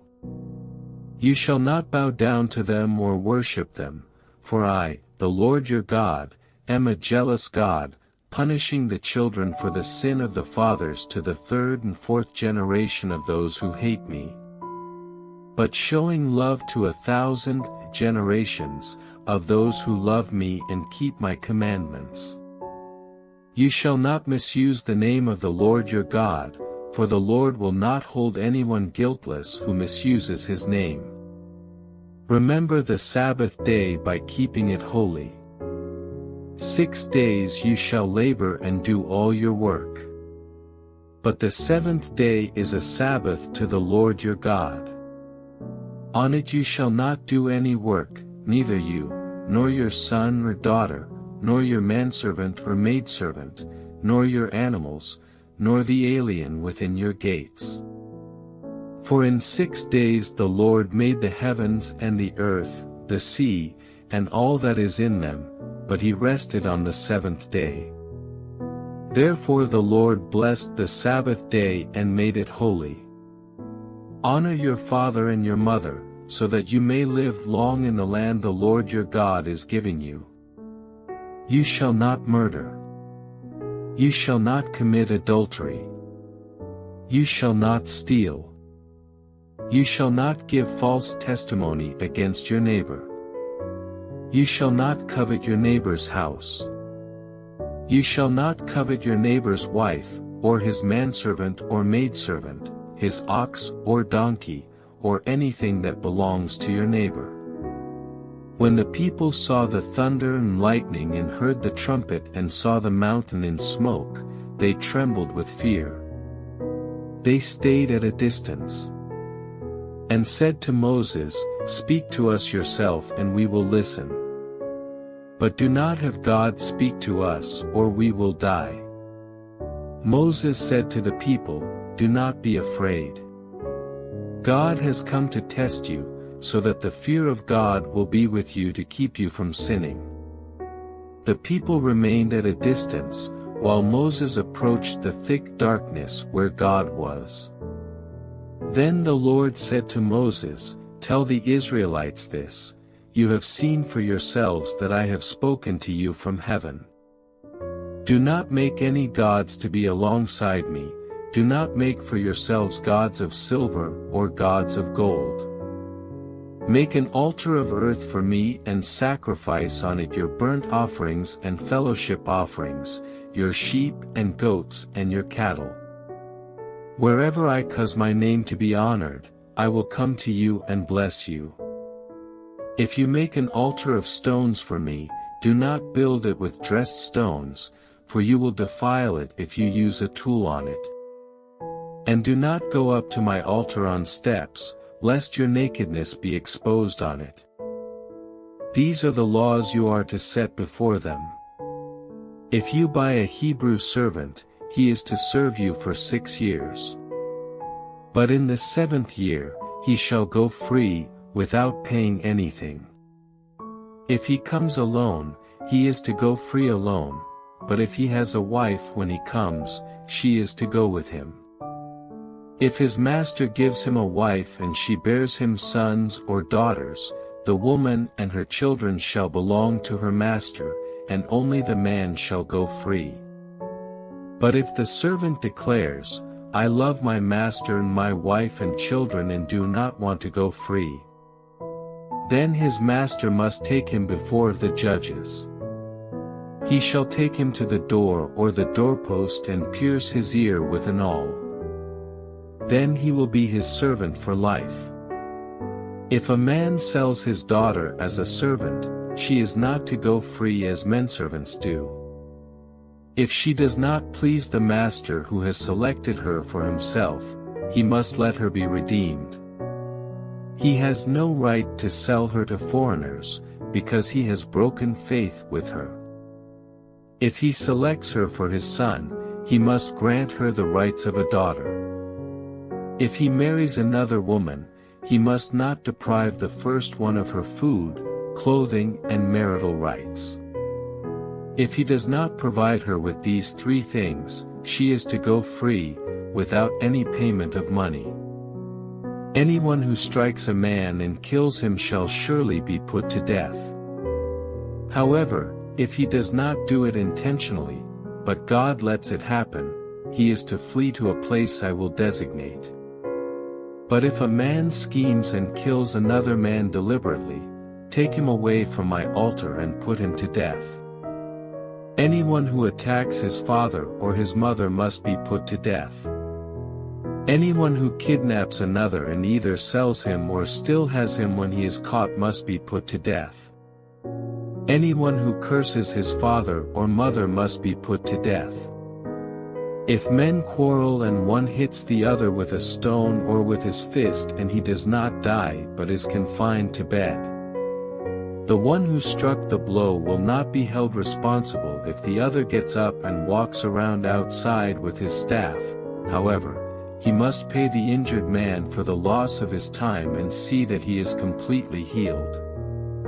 If a man beats his male or female slave with a rod and the slave dies as a direct result, he must be punished. But he is not to be punished if the slave gets up after a day or two, since the slave is his property. If men who are fighting hit a pregnant woman and she gives birth prematurely but there is no serious injury, the offender must be fined whatever the woman's husband demands and the court allows. But if there is serious injury, you are to take life for life. Eye for eye, tooth for tooth, hand for hand, foot for foot. Burn for burn, wound for wound, bruise for bruise. If a man hits a manservant or maidservant in the eye and destroys it, he must let the servant go free to compensate for the eye. And if he knocks out the tooth of a manservant or maidservant, he must let the servant go free to compensate for the tooth. If a bull gores a man or a woman to death, the bull must be stoned to death, and its meat must not be eaten. But the owner of the bull will not be held responsible. If, however, the bull has had the habit of goring and the owner has been warned but has not kept it penned up and it kills a man or woman, the bull must be stoned and the owner also must be put to death. However, if payment is demanded of him, he may redeem his life by paying whatever is demanded. This law also applies if the bull gores a son or daughter. If the bull gores a male or female slave, the owner must pay 30 shekels of silver to the master of the slave, and the bull must be stoned. If a man uncovers a pit or digs one and fails to cover it and an ox or a donkey falls into it, the owner of the pit must pay for the loss, he must pay its owner, and the dead animal will be his. If a man's bull injures the bull of another and it dies, they are to sell the live one and divide both the money and the dead animal equally. However, if it was known that the bull had the habit of goring, yet the owner did not keep it penned up, the owner must pay, animal for animal, and the dead animal will be his. If a man steals an ox or a sheep and slaughters it or sells it, he must pay back 5 head of cattle for the ox and 4 sheep for the sheep. If a thief is caught breaking in and is struck so that he dies, the defender is not guilty of bloodshed. But if it happens after sunrise, he is guilty of bloodshed. A thief must certainly make restitution, but if he has nothing, he must be sold to pay for his theft. If the stolen animal is found alive in his possession, whether ox or donkey or sheep, he must pay back double. If a man grazes his livestock in a field or vineyard and lets them stray and they graze in another man's field, he must make restitution from the best of his own field or vineyard. If a fire breaks out and spreads into thorn bushes so that it burns shocks of grain or standing grain or the whole field, the one who started the fire must make restitution. If a man gives his neighbor silver or goods for safekeeping and they are stolen from the neighbor's house, the thief, if he is caught, must pay back double. But if the thief is not found, the owner of the house must appear before the judges to determine whether he has laid his hands on the other man's property. In all cases of illegal possession of an ox, a donkey, a sheep, a garment, or any other lost property about which somebody says, "This is mine," both parties are to bring their cases before the judges. The one whom the judges declare guilty must pay back double to his neighbor. If a man gives a donkey, an ox, a sheep or any other animal to his neighbor for safekeeping and it dies or is injured or is taken away while no one is looking, the issue between them will be settled by the taking of an oath before the Lord that the neighbor did not lay hands on the other person's property. The owner is to accept this, and no restitution is required. But if the animal was stolen from the neighbor, he must make restitution to the owner. If it was torn to pieces by a wild animal, he shall bring in the remains as evidence and he will not be required to pay for the torn animal. If a man borrows an animal from his neighbor and it is injured or dies while the owner is not present, he must make restitution. But if the owner is with the animal, the borrower will not have to pay. If the animal was hired, the money paid for the hire covers the loss. If a man seduces a virgin who is not pledged to be married and sleeps with her, he must pay the bride price, and she shall be his wife. If her father absolutely refuses to give her to him, he must still pay the bride price for virgins. Do not allow a sorceress to live. Anyone who has sexual relations with an animal must be put to death. Whoever sacrifices to any god other than the Lord must be destroyed. Do not mistreat an alien or oppress him, for you were aliens in Egypt. Do not take advantage of a widow or an orphan. If you do and they cry out to me, I will certainly hear their cry. My anger will be aroused, and I will kill you with the sword, your wives will become widows and your children fatherless. If you lend money to one of my people among you who is needy, do not be like a moneylender, charge him no interest. If you take your neighbor's cloak as a pledge, return it to him by sunset. Because his cloak is the only covering he has for his body. What else will he sleep in? When he cries out to me, I will hear, for I am compassionate. Do not blaspheme God or curse the ruler of your people. Do not hold back offerings from your granaries or your vats. You must give me the firstborn of your sons. Do the same with your cattle and your sheep. Let them stay with their mothers for 7 days, but give them to me on the 8th day. You are to be my holy people. So do not eat the meat of an animal torn by wild beasts, throw it to the dogs. Do not spread false reports. Do not help a wicked man by being a malicious witness. Do not follow the crowd in doing wrong. When you give testimony in a lawsuit, do not pervert justice by siding with the crowd. And do not show favoritism to a poor man in his lawsuit. If you come across your enemy's ox or donkey wandering off, be sure to take it back to him.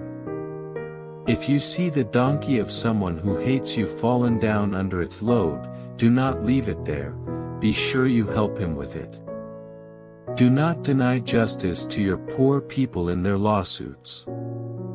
Have nothing to do with a false charge, and do not put an innocent or honest person to death, for I will not acquit the guilty. Do not accept a bribe, for a bribe blinds those who see and twists the words of the righteous. Do not oppress an alien. You yourselves know how it feels to be aliens, because you were aliens in Egypt. For 6 years you are to sow your fields and harvest the crops. But during the 7th year let the land lie unplowed and unused. Then the poor among your people may get food from it, and the wild animals may eat what they leave. Do the same with your vineyard and your olive grove. 6 days do your work, but on the 7th day do not work, so that your ox and your donkey may rest, and the slave born in your household, and the alien as well, may be refreshed. Be careful to do everything I have said to you. Do not invoke the names of other gods, do not let them be heard on your lips. 3 times a year you are to celebrate a festival to me. Celebrate the feast of unleavened bread, for 7 days eat bread made without yeast, as I commanded you. Do this at the appointed time in the month of Abib, for in that month you came out of Egypt. No one is to appear before me empty-handed. Celebrate the feast of harvest with the firstfruits of the crops you sow in your field. Celebrate the feast of ingathering at the end of the year, when you gather in your crops from the field. 3 times a year all the men are to appear before the sovereign Lord. Do not offer the blood of a sacrifice to me along with anything containing yeast. The fat of my festival offerings must not be kept until morning. Bring the best of the firstfruits of your soil to the house of the Lord your God. Do not cook a young goat in its mother's milk. See, I am sending an angel ahead of you to guard you along the way and to bring you to the place I have prepared. Pay attention to him and listen to what he says. Do not rebel against him. He will not forgive your rebellion, since my name is in him. If you listen carefully to what he says and do all that I say, I will be an enemy to your enemies and will oppose those who oppose you. My angel will go ahead of you and bring you into the land of the Amorites, Hittites, Perizzites, Canaanites, Hivites and Jebusites, and I will wipe them out. Do not bow down before their gods or worship them or follow their practices. You must demolish them and break their sacred stones to pieces. Worship the Lord your God, and his blessing will be on your food and water. I will take away sickness from among you. And none will miscarry or be barren in your land. I will give you a full lifespan. I will send my terror ahead of you and throw into confusion every nation you encounter. I will make all your enemies turn their backs and run. I will send the hornet ahead of you to drive the Hivites, Canaanites and Hittites out of your way. But I will not drive them out in a single year, because the land would become desolate and the wild animals too numerous for you. Little by little I will drive them out before you, until you have increased enough to take possession of the land. I will establish your borders from the Red Sea to the Sea of the Philistines, and from the desert to the river. I will hand over to you the people who live in the land and you will drive them out before you. Do not make a covenant with them or with their gods. Do not let them live in your land, or they will cause you to sin against me, because the worship of their gods will certainly be a snare to you. Then he said to Moses, Come up to the Lord, you and Aaron, Nadab and Abihu, and 70 of the elders of Israel. You are to worship at a distance. But Moses alone is to approach the Lord, the others must not come near. And the people may not come up with him. When Moses went and told the people all the Lord's words and laws, they responded with one voice, "Everything the Lord has said we will do." Moses then wrote down everything the Lord had said. He got up early the next morning and built an altar at the foot of the mountain and set up 12 stone pillars representing the 12 tribes of Israel. Then he sent young Israelite men, and they offered burnt offerings and sacrificed young bulls as fellowship offerings to the Lord. Moses took half of the blood and put it in bowls, and the other half he sprinkled on the altar. Then he took the book of the covenant and read it to the people. They responded, "We will do everything the Lord has said, we will obey." Moses then took the blood, sprinkled it on the people and said, "This is the blood of the covenant that the Lord has made with you in accordance with all these words." Moses and Aaron, Nadab and Abihu, and the 70 elders of Israel went up and saw the God of Israel. Under his feet was something like a pavement made of sapphire, clear as the sky itself. But God did not raise his hand against these leaders of the Israelites. They saw God, and they ate and drank. The Lord said to Moses, "Come up to me on the mountain and stay here, and I will give you the tablets of stone, with the law and commands I have written for their instruction." Then Moses set out with Joshua his aide, and Moses went up on the mountain of God. He said to the elders, "Wait here for us until we come back to you. Aaron and Hur are with you, and anyone involved in a dispute can go to them." When Moses went up on the mountain, the cloud covered it, and the glory of the Lord settled on Mount Sinai. For 6 days the cloud covered the mountain, and on the 7th day the Lord called to Moses from within the cloud. To the Israelites the glory of the Lord looked like a consuming fire on top of the mountain. Then Moses entered the cloud as he went on up the mountain. And he stayed on the mountain 40 days and 40 nights. The Lord said to Moses, "Tell the Israelites to bring me an offering. You are to receive the offering for me from each man whose heart prompts him to give. These are the offerings you are to receive from them: gold, silver, and bronze, blue, purple, and scarlet yarn and fine linen, goat hair, ram skins dyed red and hides of sea cows, acacia wood, olive oil for the light, spices for the anointing oil and for the fragrant incense, and onyx stones and other gems to be mounted on the ephod and breastpiece. Then have them make a sanctuary for me, and I will dwell among them.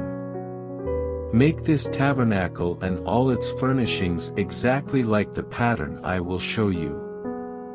Have them make a chest of acacia wood 2.5 cubits long, 1.5 cubits wide, and 1.5 cubits high.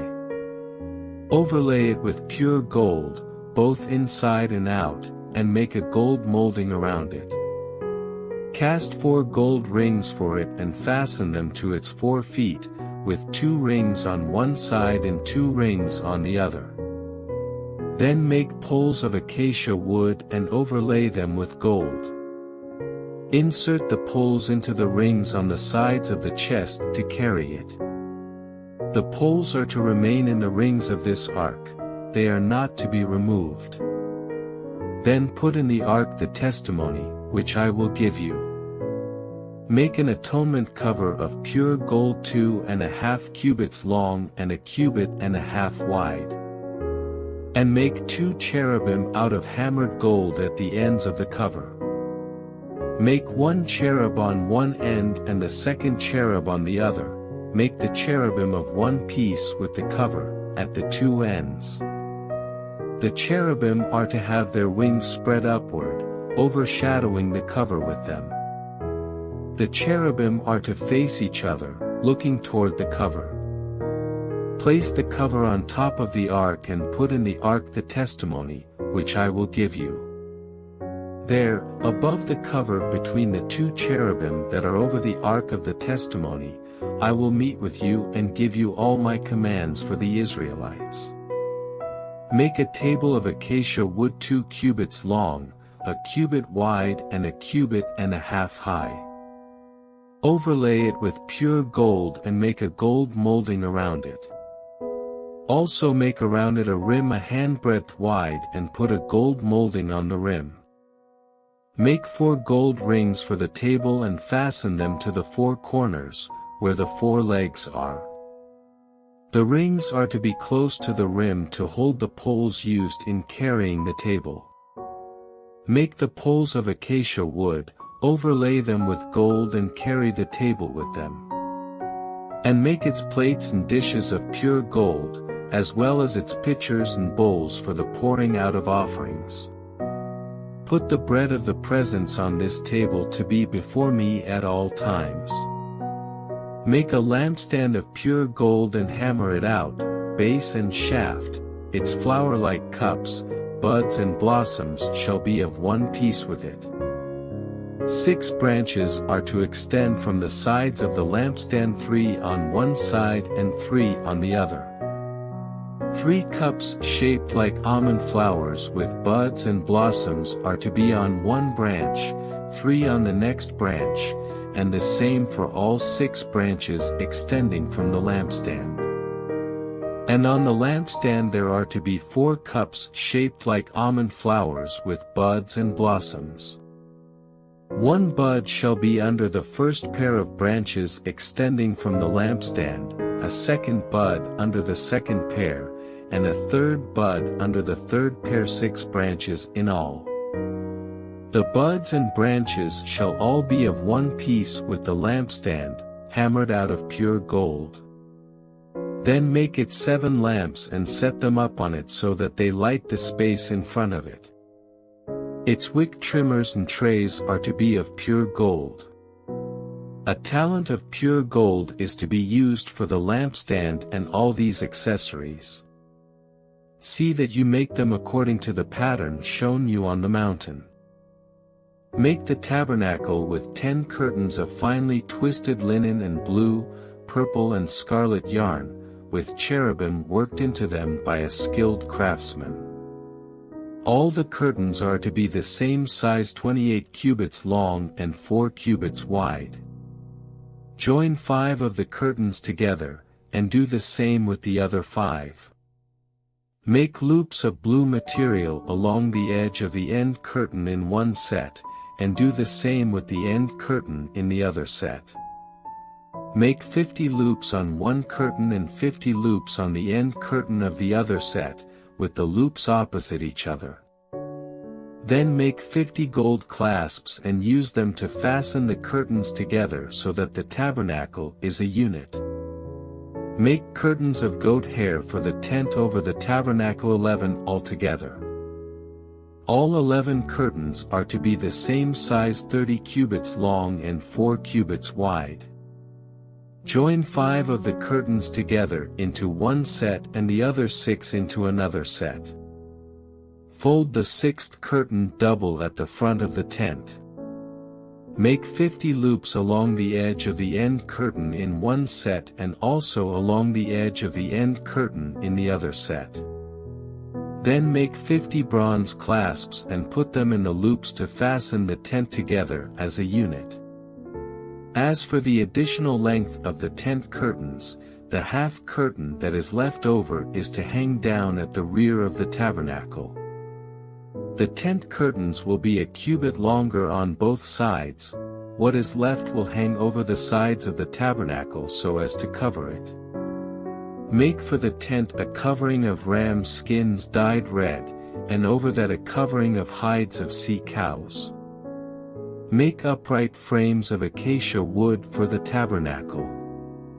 Each frame is to be 10 cubits long and a cubit and a half wide, with 2 projections set parallel to each other.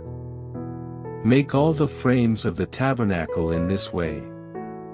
Make 20 frames for the south side of the tabernacle. And make 40 silver bases to go under them, 2 bases for each frame, 1 under each projection. For the other side, the north side of the tabernacle, make 20 frames.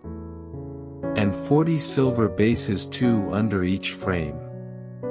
Make 6 frames for the far end, that is, the west end of the tabernacle. And make 2 frames for the corners at the far end. At these 2 corners they must be double from the bottom all the way to the top, and fitted into a single ring, both shall be like that. So there will be 8 frames and 16 silver bases, 2 under each frame.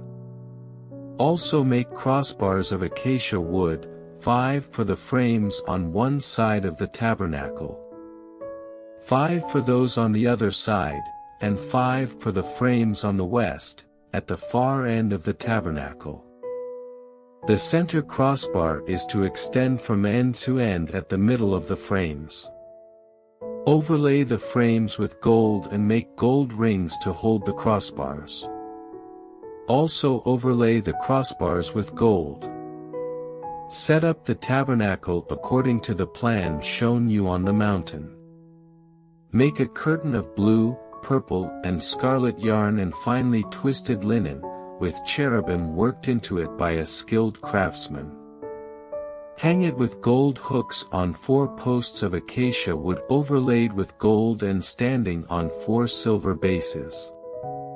Hang the curtain from the clasps and place the Ark of the Testimony behind the curtain. The curtain will separate the holy place from the most holy place. Put the atonement cover on the Ark of the Testimony in the most holy place. Place the table outside the curtain on the north side of the tabernacle and put the lampstand opposite it on the south side. For the entrance to the tent make a curtain of blue, purple, and scarlet yarn and finely twisted linen, the work of an embroiderer. Make gold hooks for this curtain and 5 posts of acacia wood overlaid with gold. And cast 5 bronze bases for them. Build an altar of acacia wood, 3 cubits high, it is to be square, 5 cubits long and 5 cubits wide. Make a horn at each of the 4 corners, so that the horns and the altar are of one piece, and overlay the altar with bronze. Make all its utensils of bronze, its pots to remove the ashes, and its shovels, sprinkling bowls, meat forks and fire pans. Make a grating for it, a bronze network, and make a bronze ring at each of the 4 corners of the network. Put it under the ledge of the altar so that it is halfway up the altar. Make poles of acacia wood for the altar and overlay them with bronze. The poles are to be inserted into the ring so they will be on 2 sides of the altar when it is carried. Make the altar hollow, out of boards. It is to be made just as you were shown on the mountain. Make a courtyard for the tabernacle. The south side shall be 100 cubits long and is to have curtains of finely twisted linen, with 20 posts and 20 bronze bases and with silver hooks and bands on the posts. The north side shall also be 100 cubits long and is to have curtains, with 20 posts and 20 bronze bases and with silver hooks and bands on the posts. The west end of the courtyard shall be 50 cubits wide and have curtains, with 10 posts and 10 bases. On the east end, toward the sunrise, the courtyard shall also be 50 cubits wide. Curtains 15 cubits long are to be on one side of the entrance, with 3 posts and 3 bases. And curtains 15 cubits long are to be on the other side, with 3 posts and 3 bases. For the entrance to the courtyard, provide a curtain 20 cubits long, of blue, purple and scarlet yarn and finely twisted linen, the work of an embroiderer, with 4 posts and 4 bases. All the posts around the courtyard are to have silver bands and hooks, and bronze bases. The courtyard shall be 100 cubits long and 50 cubits wide, with curtains of finely twisted linen 5 cubits high, and with bronze bases. All the other articles used in the service of the tabernacle, whatever their function, including all the tent pegs for it and those for the courtyard, are to be of bronze. Command the Israelites to bring you clear oil of pressed olives for the light, so that the lamps may be kept burning. In the tent of meeting, outside the curtain that is in front of the testimony, Aaron and his sons are to keep the lamps burning before the Lord from evening till morning. This is to be a lasting ordinance among the Israelites for the generations to come. Have Aaron your brother brought to you from among the Israelites, along with his sons Nadab and Abihu, Eleazar and Ithamar, so they may serve me as priests. Make sacred garments for your brother Aaron, to give him dignity and honor. Tell all the skilled men to whom I have given wisdom in such matters that they are to make garments for Aaron, for his consecration, so he may serve me as priest. These are the garments they are to make: a breastpiece, an ephod, a robe, a woven tunic, a turban and a sash. They are to make these sacred garments for your brother Aaron and his sons, so they may serve me as priests. Have them use gold, and blue, purple and scarlet yarn, and fine linen. Make the ephod of gold, and of blue, purple and scarlet yarn, and of finely twisted linen, the work of a skilled craftsman. It is to have 2 shoulder pieces attached to 2 of its corners, so it can be fastened. Its skillfully woven waistband is to be like it, of 1 piece with the ephod and made with gold, and with blue, purple and scarlet yarn, and with finely twisted linen. Take 2 onyx stones and engrave on them the names of the sons of Israel.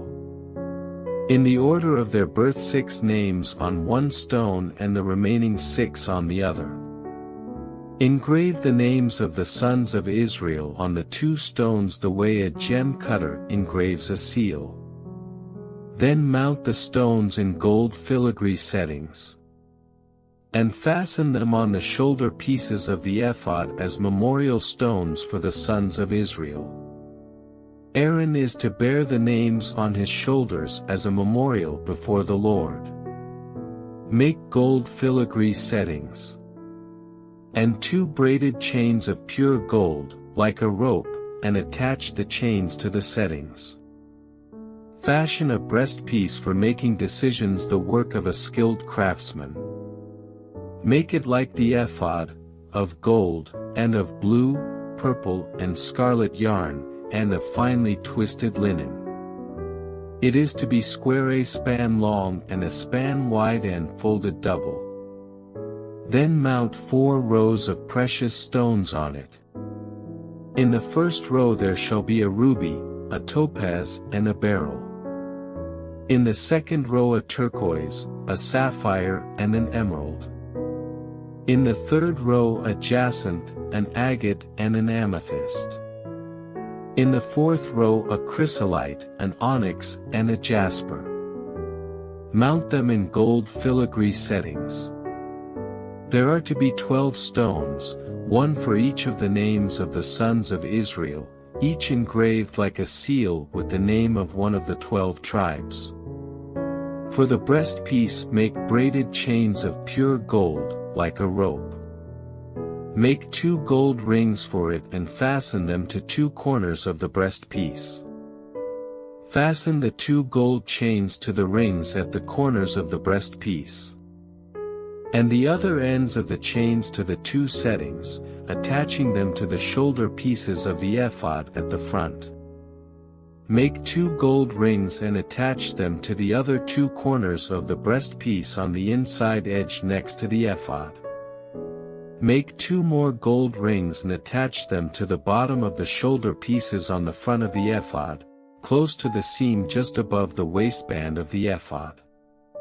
The rings of the breastpiece are to be tied to the rings of the ephod with blue cord, connecting it to the waistband, so that the breastpiece will not swing out from the ephod. Whenever Aaron enters the holy place, he will bear the names of the sons of Israel over his heart on the breastpiece of decision as a continuing memorial before the Lord.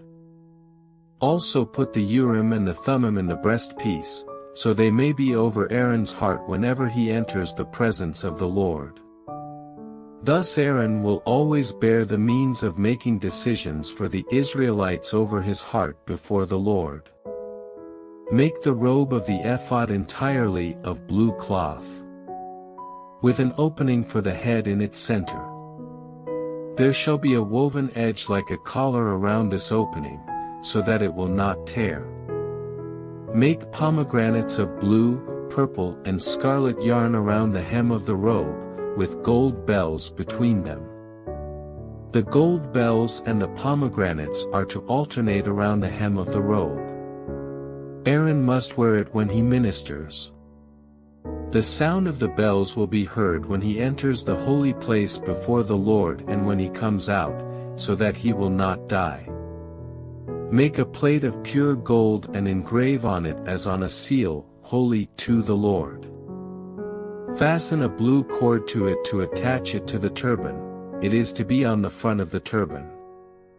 It will be on Aaron's forehead, and he will bear the guilt involved in the sacred gifts the Israelites consecrate, whatever their gifts may be.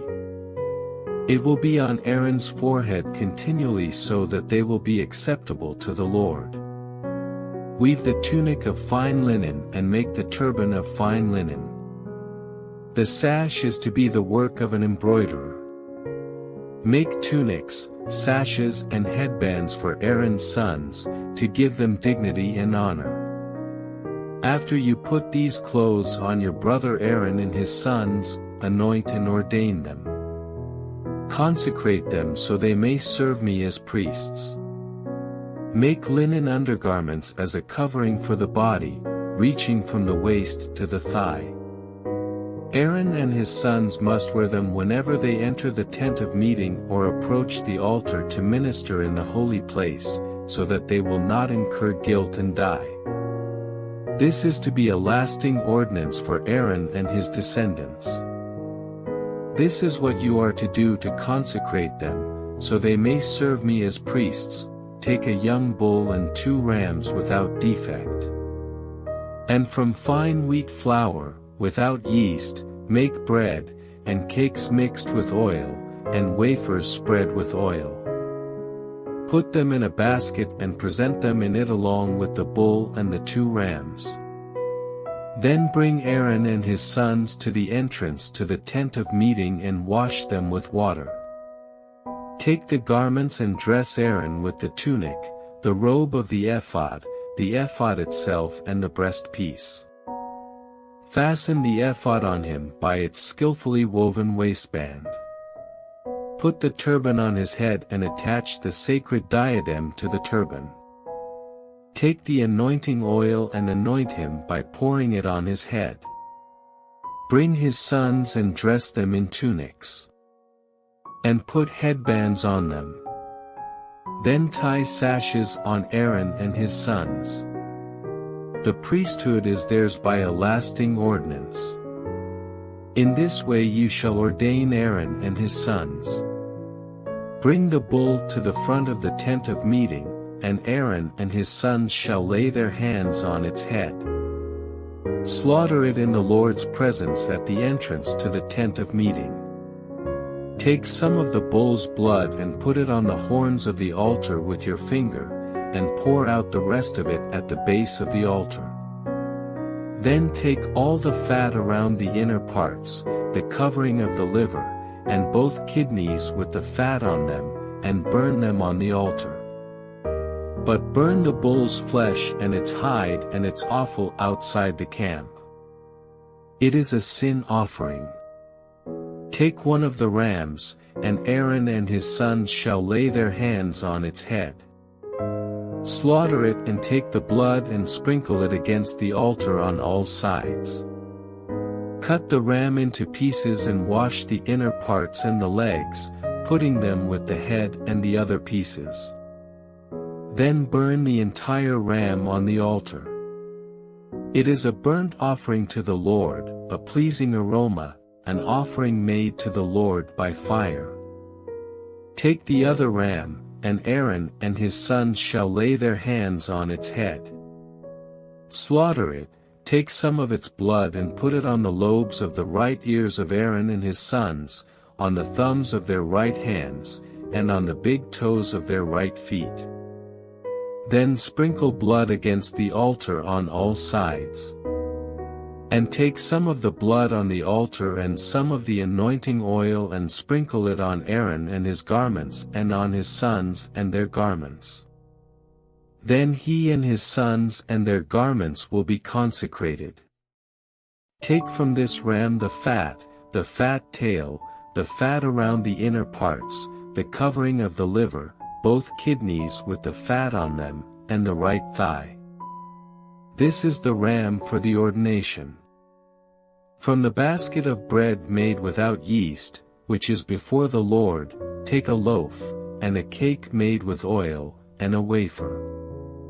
Put all these in the hands of Aaron and his sons and wave them before the Lord as a wave offering.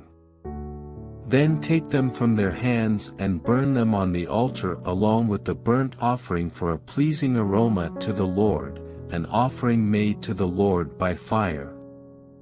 After you take the breast of the ram for Aaron's ordination, wave it before the Lord as a wave offering, and it will be your share.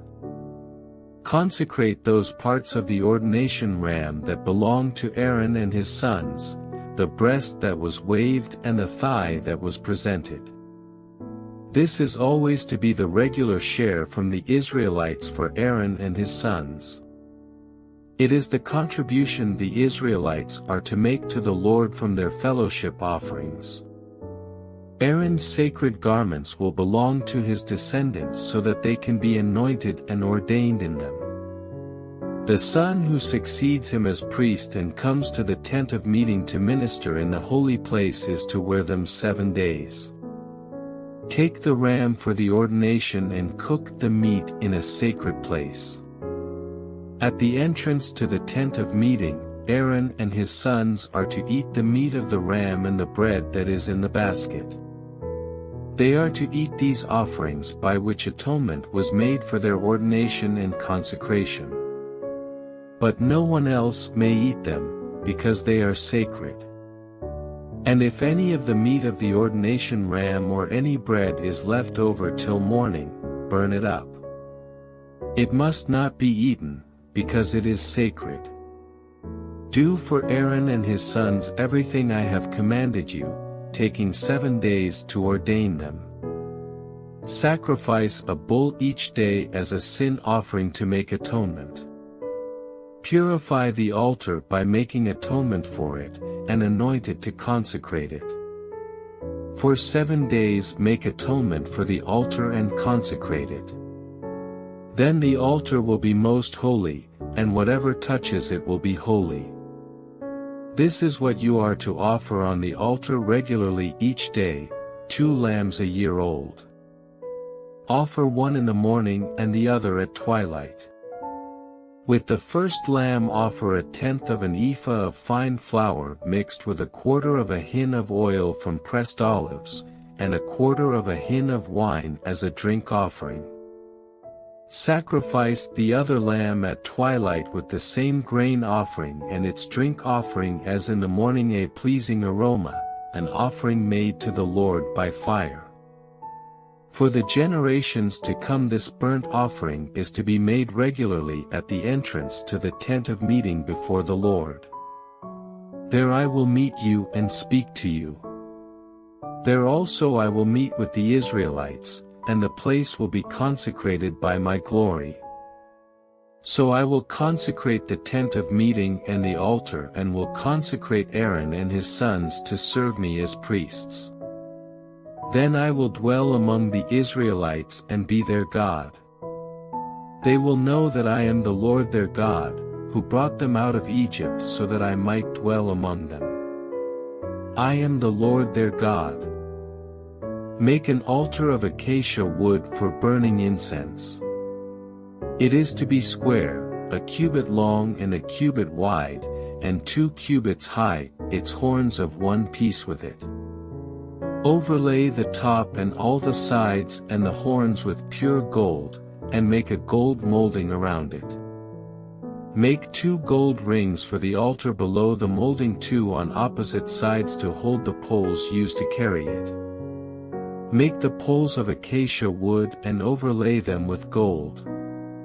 Put the altar in front of the curtain that is before the ark of the testimony, before the atonement cover that is over the testimony where I will meet with you. Aaron must burn fragrant incense on the altar every morning when he tends the lamps.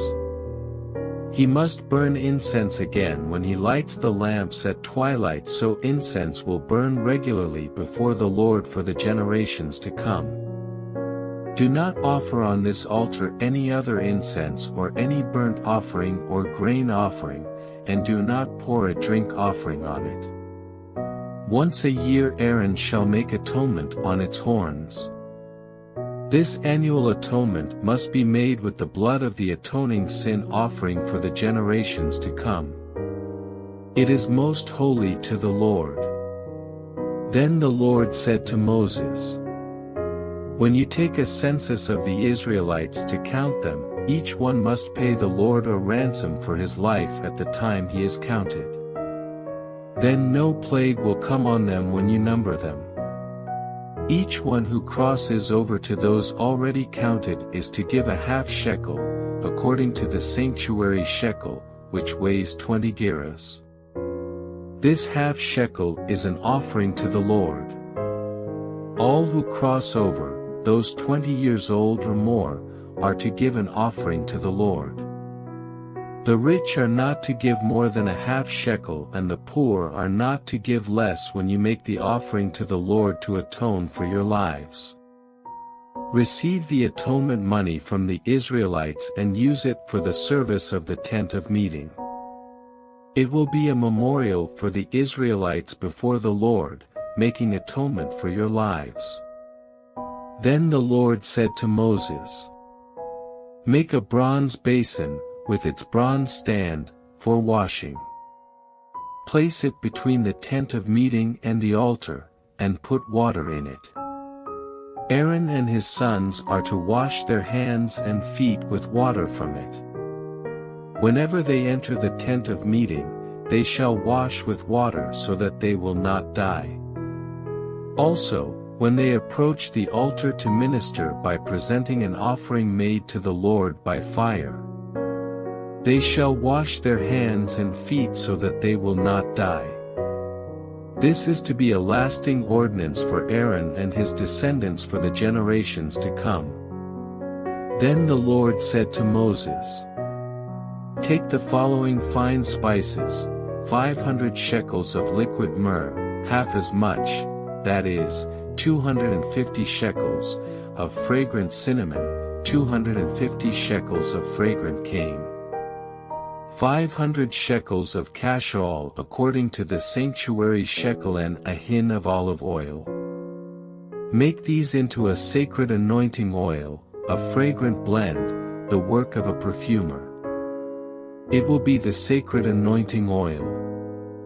Then use it to anoint the tent of meeting, the ark of the testimony, the table and all its articles, the lampstand and its accessories, the altar of incense, the altar of burnt offering and all its utensils, and the basin with its stand. You shall consecrate them so they will be most holy, and whatever touches them will be holy. Anoint Aaron and his sons and consecrate them so they may serve me as priests. Say to the Israelites, this is to be my sacred anointing oil for the generations to come. Do not pour it on men's bodies and do not make any oil with the same formula. It is sacred, and you are to consider it sacred. Whoever makes perfume like it and whoever puts it on anyone other than a priest must be cut off from his people."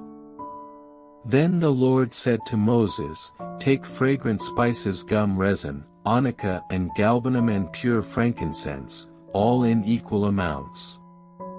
And make a fragrant blend of incense, the work of a perfumer. It is to be salted and pure and sacred.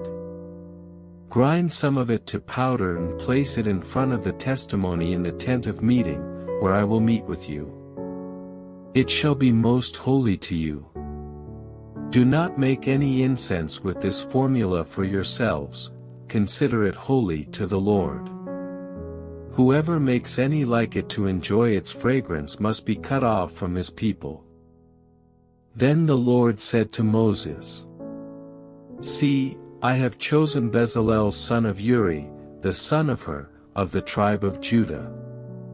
And I have filled him with the Spirit of God, with skill, ability, and knowledge in all kinds of crafts. To make artistic designs for work in gold, silver, and bronze.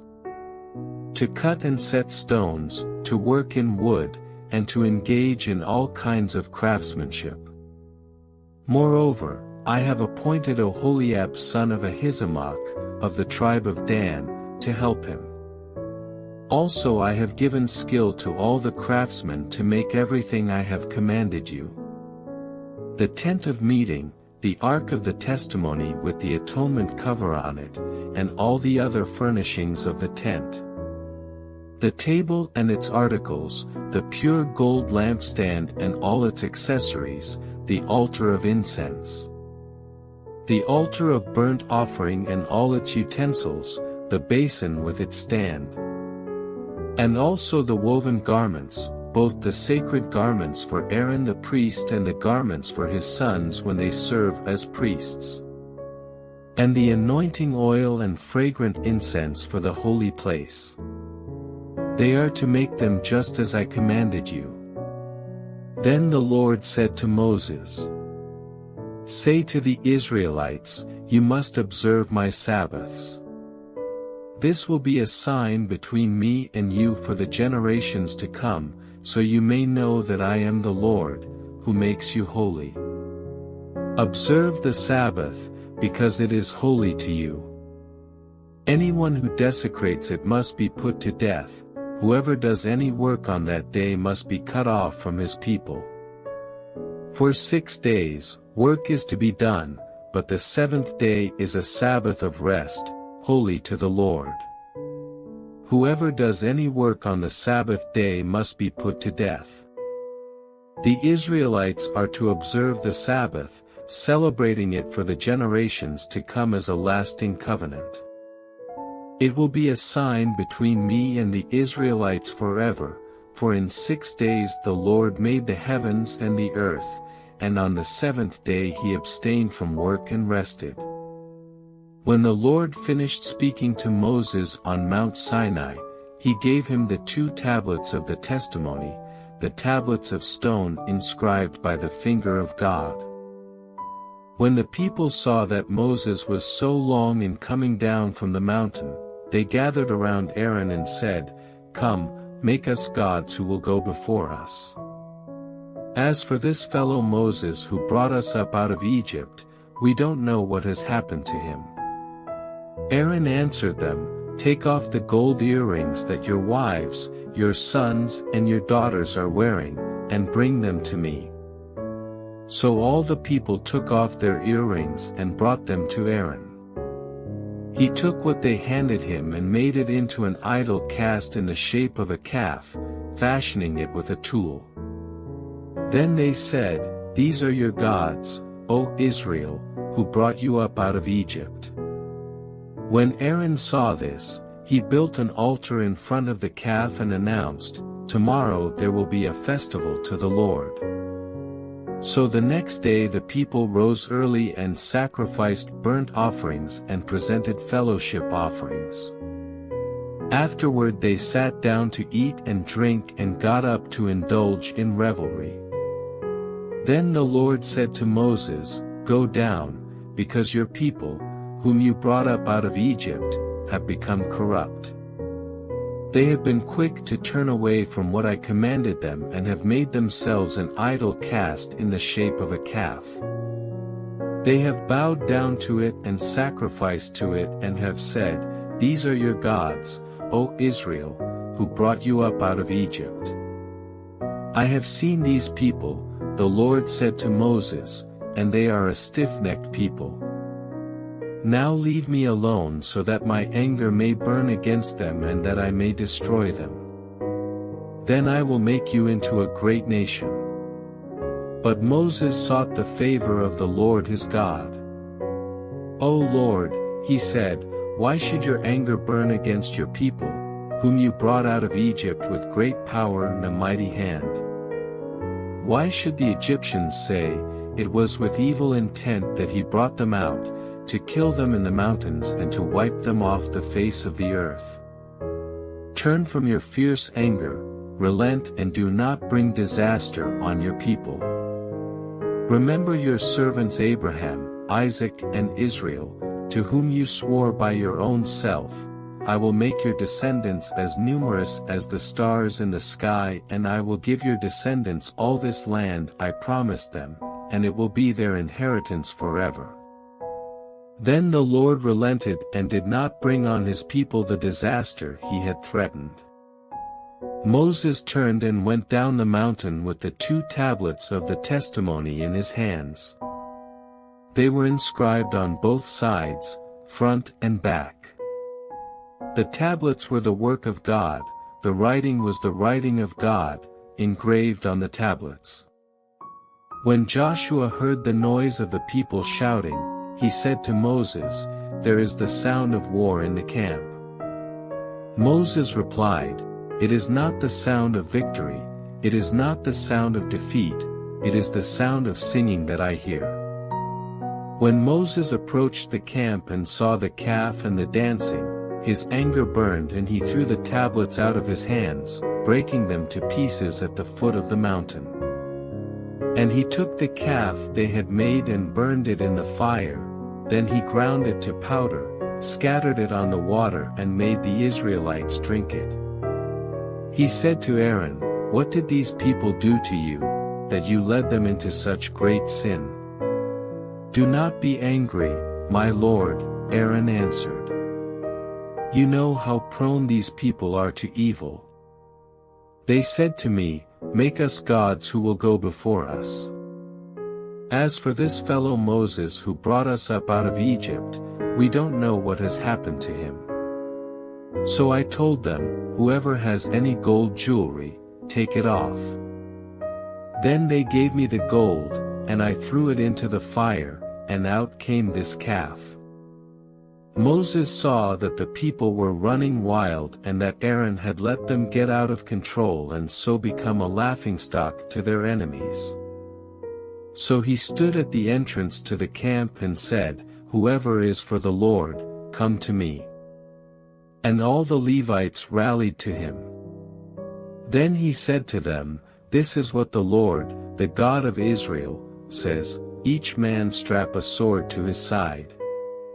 Go back and forth through the camp from one end to the other, each killing his brother and friend and neighbor." The Levites did as Moses commanded, and that day about 3,000 of the people died.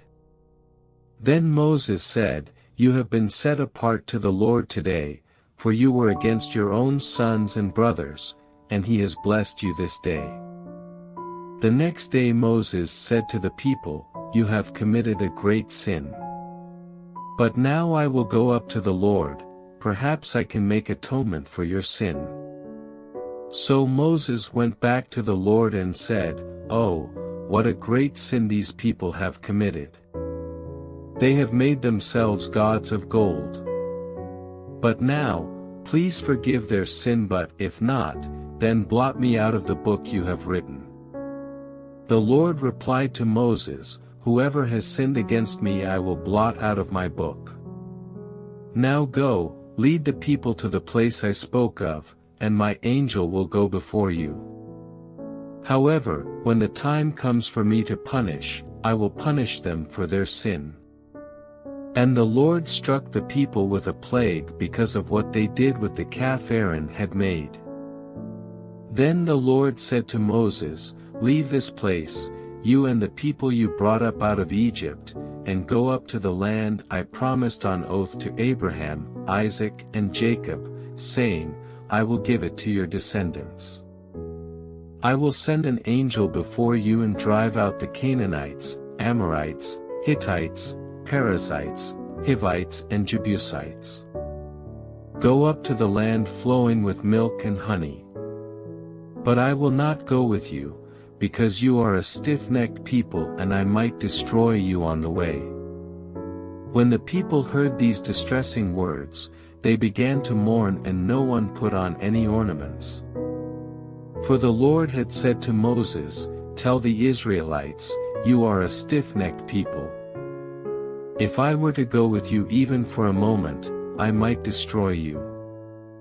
Now take off your ornaments and I will decide what to do with you." So the Israelites stripped off their ornaments at Mount Horeb. Now Moses used to take a tent and pitch it outside the camp some distance away, calling it the tent of meeting.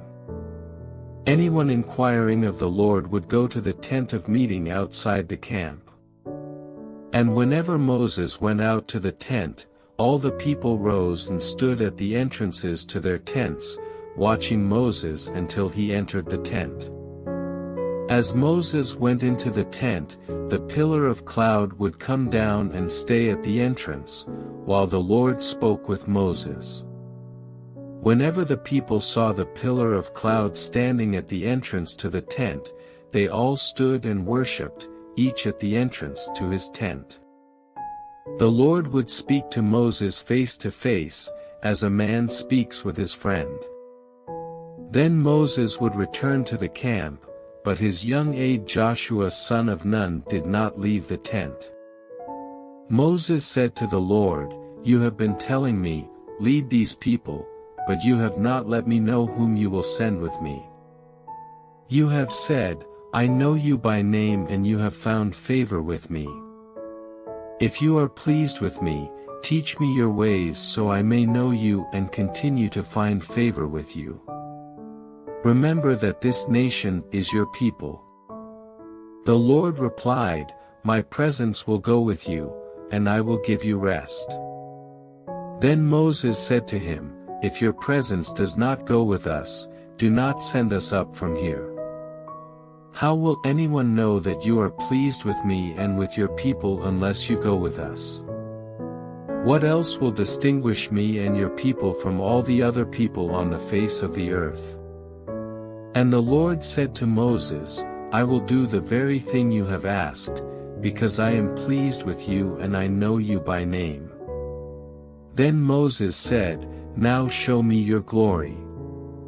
And the Lord said, "I will cause all my goodness to pass in front of you, and I will proclaim my name, the Lord, in your presence. I will have mercy on whom I will have mercy, and I will have compassion on whom I will have compassion." But, he said, "You cannot see my face, for no one may see me and live." Then the Lord said, "There is a place near me where you may stand on a rock. When my glory passes by, I will put you in a cleft in the rock and cover you with my hand until I have passed by. Then I will remove my hand and you will see my back, but my face must not be seen." The Lord said to Moses, "Chisel out 2 stone tablets like the first ones, and I will write on them the words that were on the first tablets, which you broke. Be ready in the morning, and then come up on Mount Sinai.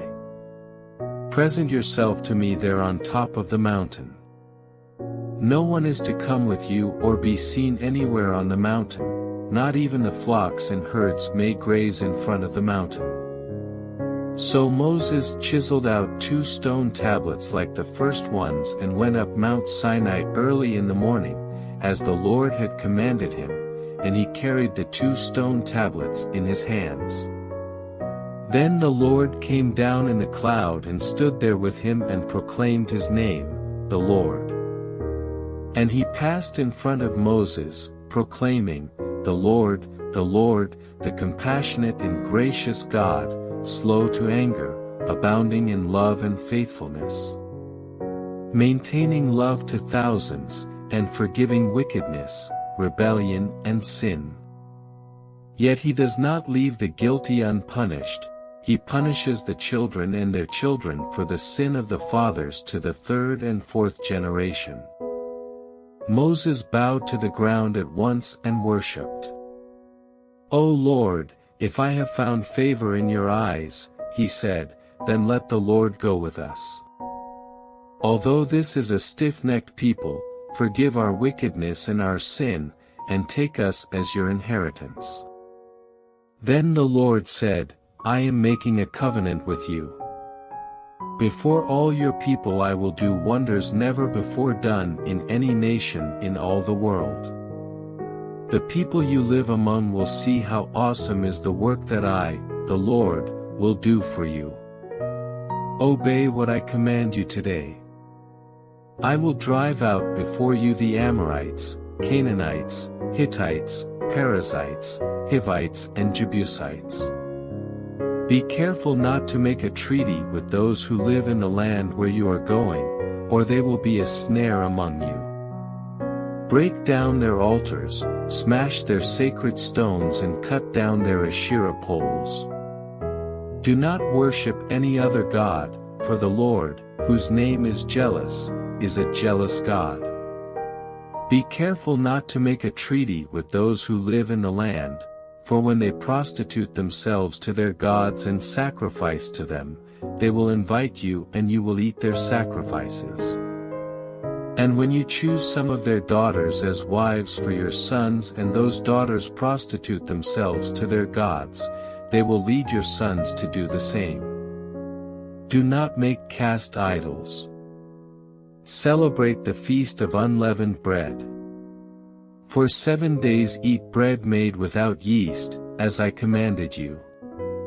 Do this at the appointed time in the month of Abib, for in that month you came out of Egypt.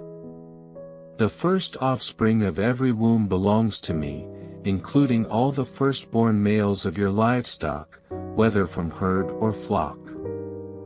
Redeem the firstborn donkey with a lamb, but if you do not redeem it, break its neck. Redeem all your firstborn sons. No one is to appear before me empty-handed. 6 days you shall labor, but on the 7th day you shall rest, even during the plowing season and harvest you must rest. Celebrate the Feast of Weeks with the firstfruits of the wheat harvest, and the Feast of Ingathering at the turn of the year. 3 times a year all your men are to appear before the Sovereign Lord, the God of Israel. I will drive out nations before you and enlarge your territory, and no one will covet your land when you go up 3 times each year to appear before the Lord your God. Do not offer the blood of a sacrifice to me along with anything containing yeast, and do not let any of the sacrifice from the Passover feast remain until morning. Bring the best of the firstfruits of your soil to the house of the Lord your God. Do not cook a young goat in its mother's milk. Then the Lord said to Moses, Write down these words, for in accordance with these words I have made a covenant with you and with Israel. Moses was there with the Lord 40 days and 40 nights without eating bread or drinking water. And he wrote on the tablets the words of the covenant, the 10 Commandments. When Moses came down from Mount Sinai with the 2 tablets of the testimony in his hands, he was not aware that his face was radiant because he had spoken with the Lord. When Aaron and all the Israelites saw Moses, his face was radiant, and they were afraid to come near him. But Moses called to them, so Aaron and all the leaders of the community came back to him, and he spoke to them. Afterward all the Israelites came near him, and he gave them all the commands the Lord had given him on Mount Sinai. When Moses finished speaking to them, he put a veil over his face. But whenever he entered the Lord's presence to speak with him, he removed the veil until he came out. And when he came out and told the Israelites what he had been commanded, they saw that his face was radiant. Then Moses would put the veil back over his face until he went in to speak with the Lord. Moses assembled the whole Israelite community and said to them, "These are the things the Lord has commanded you to do. For 6 days, work is to be done, but the 7th day shall be your holy day, a Sabbath of rest to the Lord. Whoever does any work on it must be put to death. Do not light a fire in any of your dwellings on the Sabbath day." Moses said to the whole Israelite community, "This is what the Lord has commanded. From what you have, take an offering for the Lord. Everyone who is willing is to bring to the Lord an offering of gold, silver, and bronze, blue, purple, and scarlet yarn and fine linen, goat hair, ram skins dyed red and hides of sea cows, acacia wood, olive oil for the light, spices for the anointing oil and for the fragrant incense, and onyx stones and other gems to be mounted on the ephod and breastpiece. All who are skilled among you are to come and make everything the Lord has commanded. The tabernacle with its tent and its covering, clasps, frames, crossbars, posts and bases.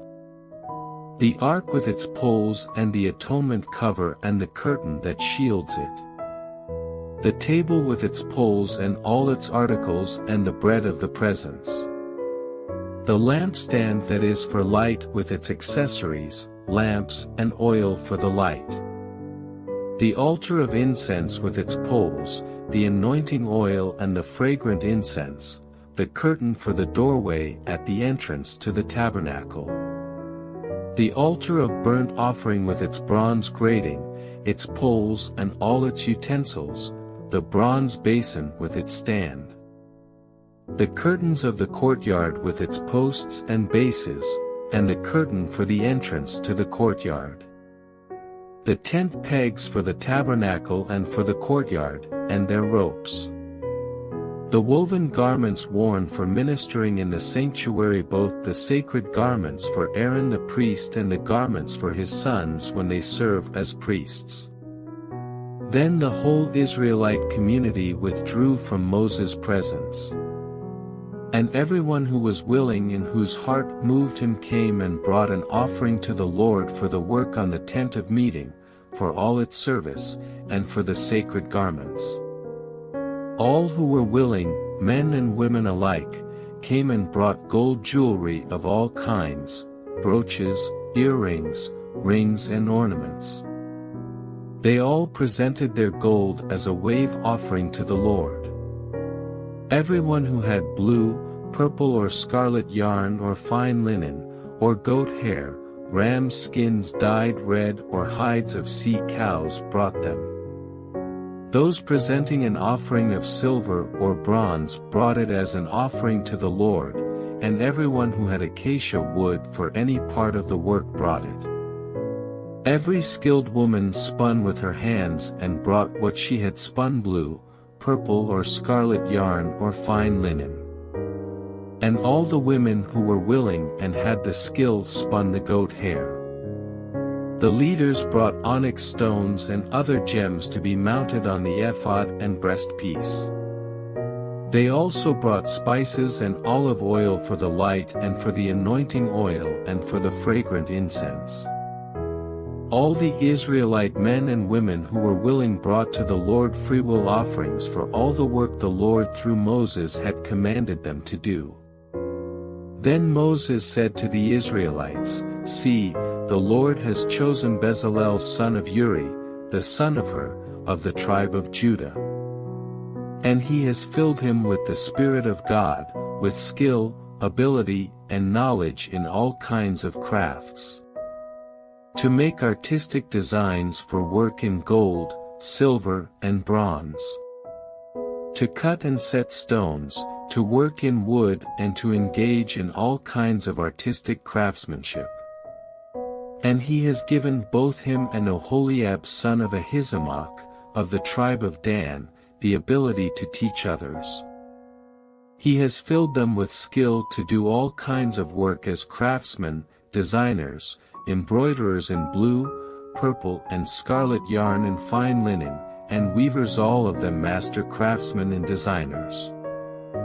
So Bezalel, Oholiab and every skilled person to whom the Lord has given skill and ability to know how to carry out all the work of constructing the sanctuary are to do the work just as the Lord has commanded. Then Moses summoned Bezalel and Oholiab and every skilled person to whom the Lord had given ability and who was willing to come and do the work. They received from Moses all the offerings the Israelites had brought to carry out the work of constructing the sanctuary. And the people continued to bring freewill offerings morning after morning. So all the skilled craftsmen who were doing all the work on the sanctuary left their work. And said to Moses, "The people are bringing more than enough for doing the work the Lord commanded to be done." Then Moses gave an order and they sent this word throughout the camp, "No man or woman is to make anything else as an offering for the sanctuary." And so the people were restrained from bringing more, because what they already had was more than enough to do all the work.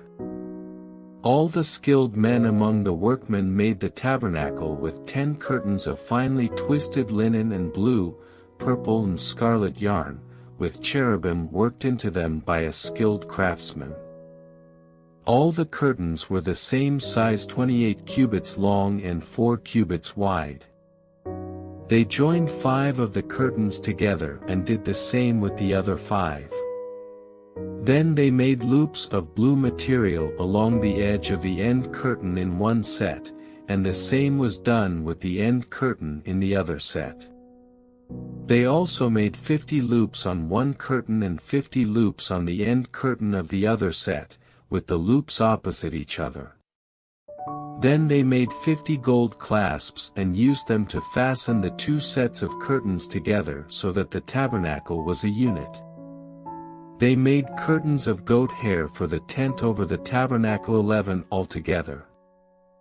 All 11 curtains were the same size, 30 cubits long and 4 cubits wide. They joined 5 of the curtains into one set and the other 6 into another set. Then they made 50 loops along the edge of the end curtain in one set and also along the edge of the end curtain in the other set. They made 50 bronze clasps to fasten the tent together as a unit. Then they made for the tent a covering of ram skins dyed red, and over that a covering of hides of sea cows. They made upright frames of acacia wood for the tabernacle. Each frame was 10 cubits long and a cubit and a half wide, with 2 projections set parallel to each other. They made all the frames of the tabernacle in this way. They made 20 frames for the south side of the tabernacle, and made 40 silver bases to go under them, 2 bases for each frame, 1 under each projection. For the other side, the north side of the tabernacle, they made 20 frames, and 40 silver bases, 2 under each frame.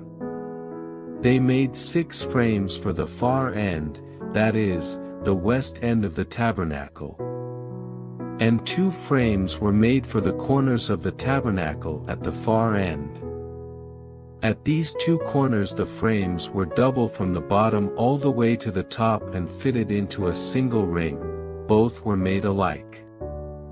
So there were 8 frames and 16 silver bases, 2 under each frame.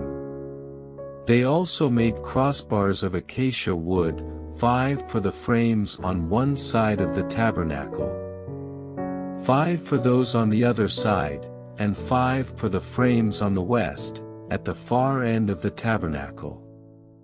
They made the center crossbar so that it extended from end to end at the middle of the frames. They overlaid the frames with gold and made gold rings to hold the crossbars. They also overlaid the crossbars with gold. They made the curtain of blue, purple, and scarlet yarn and finely twisted linen, with cherubim worked into it by a skilled craftsman. They made 4 posts of acacia wood for it and overlaid them with gold.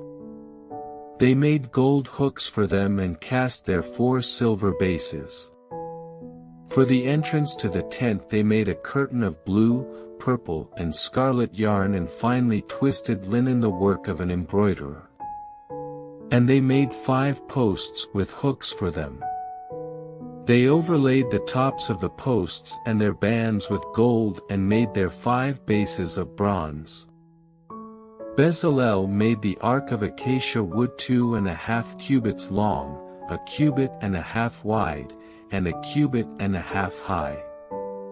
He overlaid it with pure gold, both inside and out, and made a gold molding around it. He cast 4 gold rings for it and fastened them to its 4 feet, with 2 rings on one side and 2 rings on the other. Then he made poles of acacia wood and overlaid them with gold. And he inserted the poles into the rings on the sides of the ark to carry it. He made the atonement cover of pure gold 2.5 cubits long and 1.5 cubits wide. Then he made 2 cherubim out of hammered gold at the ends of the cover.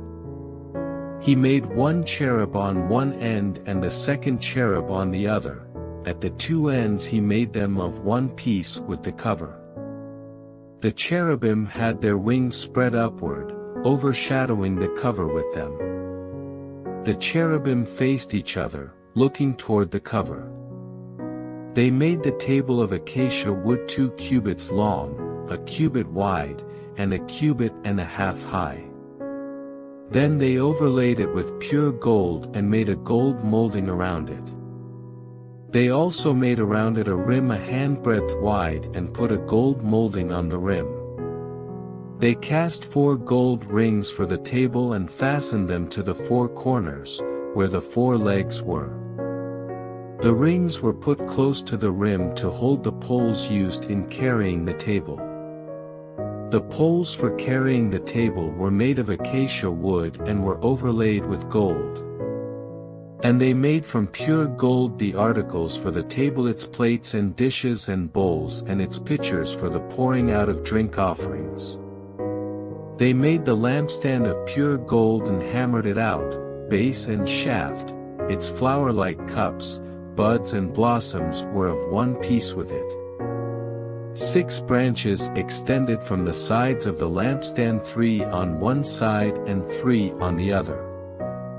3 cups shaped like almond flowers with buds and blossoms were on one branch, 3 on the next branch, and the same for all 6 branches extending from the lampstand. And on the lampstand were 4 cups shaped like almond flowers with buds and blossoms. 1 bud was under the first pair of branches extending from the lampstand, a second bud under the second pair, and a third bud under the third pair, 6 branches in all.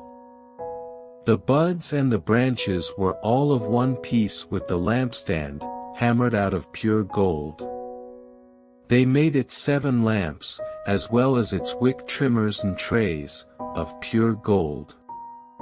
They made the lampstand and all its accessories from 1 talent of pure gold. They made the altar of incense out of acacia wood. It was square, 1 cubit long and 1 cubit wide, and 2 cubits high, its horns of one piece with it. They overlaid the top and all the sides and the horns with pure gold, and made a gold molding around it. They made 2 gold rings below the molding, 2 on opposite sides to hold the poles used to carry it. They made the poles of acacia wood and overlaid them with gold. They also made the sacred anointing oil and the pure, fragrant incense the work of a perfumer. They built the altar of burnt offering of acacia wood, 3 cubits high, it was square, 5 cubits long and 5 cubits wide. They made a horn at each of the 4 corners, so that the horns and the altar were of one piece, and they overlaid the altar with bronze. They made all its utensils of bronze, its pots, shovels, sprinkling bowls, meat forks and fire pans. They made a grating for the altar, a bronze network, to be under its ledge, halfway up the altar. They cast bronze rings to hold the poles for the 4 corners of the bronze grating. They made the poles of acacia wood and overlaid them with bronze. They inserted the poles into the rings so they would be on the sides of the altar for carrying it. They made it hollow, out of boards. They made the bronze basin and its bronze stand from the mirrors of the women who served at the entrance to the tent of meeting. Next they made the courtyard. The south side was 100 cubits long and had curtains of finely twisted linen, with 20 posts and 20 bronze bases, and with silver hooks and bands on the posts. The north side was also 100 cubits long and had 20 posts and 20 bronze bases, with silver hooks and bands on the posts. The west end was 50 cubits wide and had curtains, with 10 posts and 10 bases, with silver hooks and bands on the posts. The east end, toward the sunrise, was also 50 cubits wide. Curtains 15 cubits long were on one side of the entrance, with 3 posts and 3 bases. And curtains 15 cubits long were on the other side of the entrance to the courtyard, with 3 posts and 3 bases. All the curtains around the courtyard were of finely twisted linen. The bases for the posts were bronze. The hooks and bands on the posts were silver, and their tops were overlaid with silver, so all the posts of the courtyard had silver bands. The curtain for the entrance to the courtyard was of blue, purple, and scarlet yarn and finely twisted linen, the work of an embroiderer. It was 20 cubits long and, like the curtains of the courtyard, 5 cubits high, with 4 posts and 4 bronze bases. Their hooks and bands were silver, and their tops were overlaid with silver. All the tent pegs of the tabernacle and of the surrounding courtyard were bronze. These are the amounts of the materials used for the tabernacle of the testimony, which were recorded at Moses' command by the Levites under the direction of Ithamar son of Aaron, the priest. Bezalel son of Uri, the son of Hur, of the tribe of Judah, made everything the Lord commanded Moses.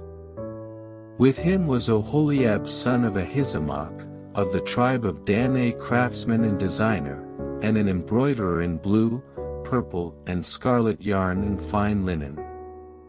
The total amount of the gold from the wave offering used for all the work on the sanctuary was 29 talents and 730 shekels, according to the sanctuary shekel. The silver obtained from those of the community who were counted in the census was 100 talents and 1,775 shekels, according to the sanctuary shekel. 1 beka per person, that is, half a shekel, according to the sanctuary shekel, from everyone who had crossed over to those counted, 20 years old or more, a total of 603,550 men. The 100 talents of silver were used to cast the bases for the sanctuary and for the curtain, 100 bases from the 100 talents, 1 talent for each base. They used the 1,775 shekels to make the hooks for the posts, to overlay the tops of the posts, and to make their bands. The bronze from the wave offering was 70 talents and 2,400 shekels. They used it to make the bases for the entrance to the tent of meeting, the bronze altar with its bronze grating and all its utensils. The bases for the surrounding courtyard and those for its entrance, and all the tent pegs for the tabernacle and those for the surrounding courtyard. From the blue, purple and scarlet yarn they made woven garments for ministering in the sanctuary. They also made sacred garments for Aaron, as the Lord commanded Moses. They made the ephod of gold, and of blue, purple and scarlet yarn, and of finely twisted linen. They hammered out thin sheets of gold and cut strands to be worked into the blue, purple and scarlet yarn and fine linen, the work of a skilled craftsman. They made shoulder pieces for the ephod, which were attached to two of its corners, so it could be fastened. Its skillfully woven waistband was like it of one piece with the ephod and made with gold, and with blue, purple and scarlet yarn, and with finely twisted linen, as the Lord commanded Moses. They mounted the onyx stones in gold filigree settings and engraved them like a seal with the names of the sons of Israel. Then they fastened them on the shoulder pieces of the ephod as memorial stones for the sons of Israel, as the Lord commanded Moses. They fashioned the breastpiece, the work of a skilled craftsman. They made it like the ephod, of gold, and of blue, purple and scarlet yarn, and of finely twisted linen. It was square, a span long and a span wide and folded double. Then they mounted 4 rows of precious stones on it. In the first row there was a ruby, a topaz and a beryl. In the second row a turquoise, a sapphire and an emerald. In the third row a jacinth, an agate and an amethyst. In the fourth row a chrysolite, an onyx and a jasper. They were mounted in gold filigree settings. There were 12 stones, one for each of the names of the sons of Israel, each engraved like a seal with the name of one of the 12 tribes. For the breastpiece they made braided chains of pure gold, like a rope. They made 2 gold filigree settings and 2 gold rings, and fastened the rings to 2 of the corners of the breastpiece. They fastened the 2 gold chains to the rings at the corners of the breastpiece, and the other ends of the chains to the 2 settings, attaching them to the shoulder pieces of the ephod at the front. They made 2 gold rings and attached them to the other 2 corners of the breastpiece on the inside edge next to the ephod.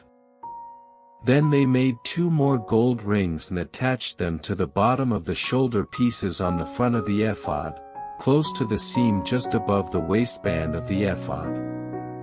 They tied the rings of the breastpiece to the rings of the ephod with blue cord, connecting it to the waistband so that the breastpiece would not swing out from the ephod as the Lord commanded Moses.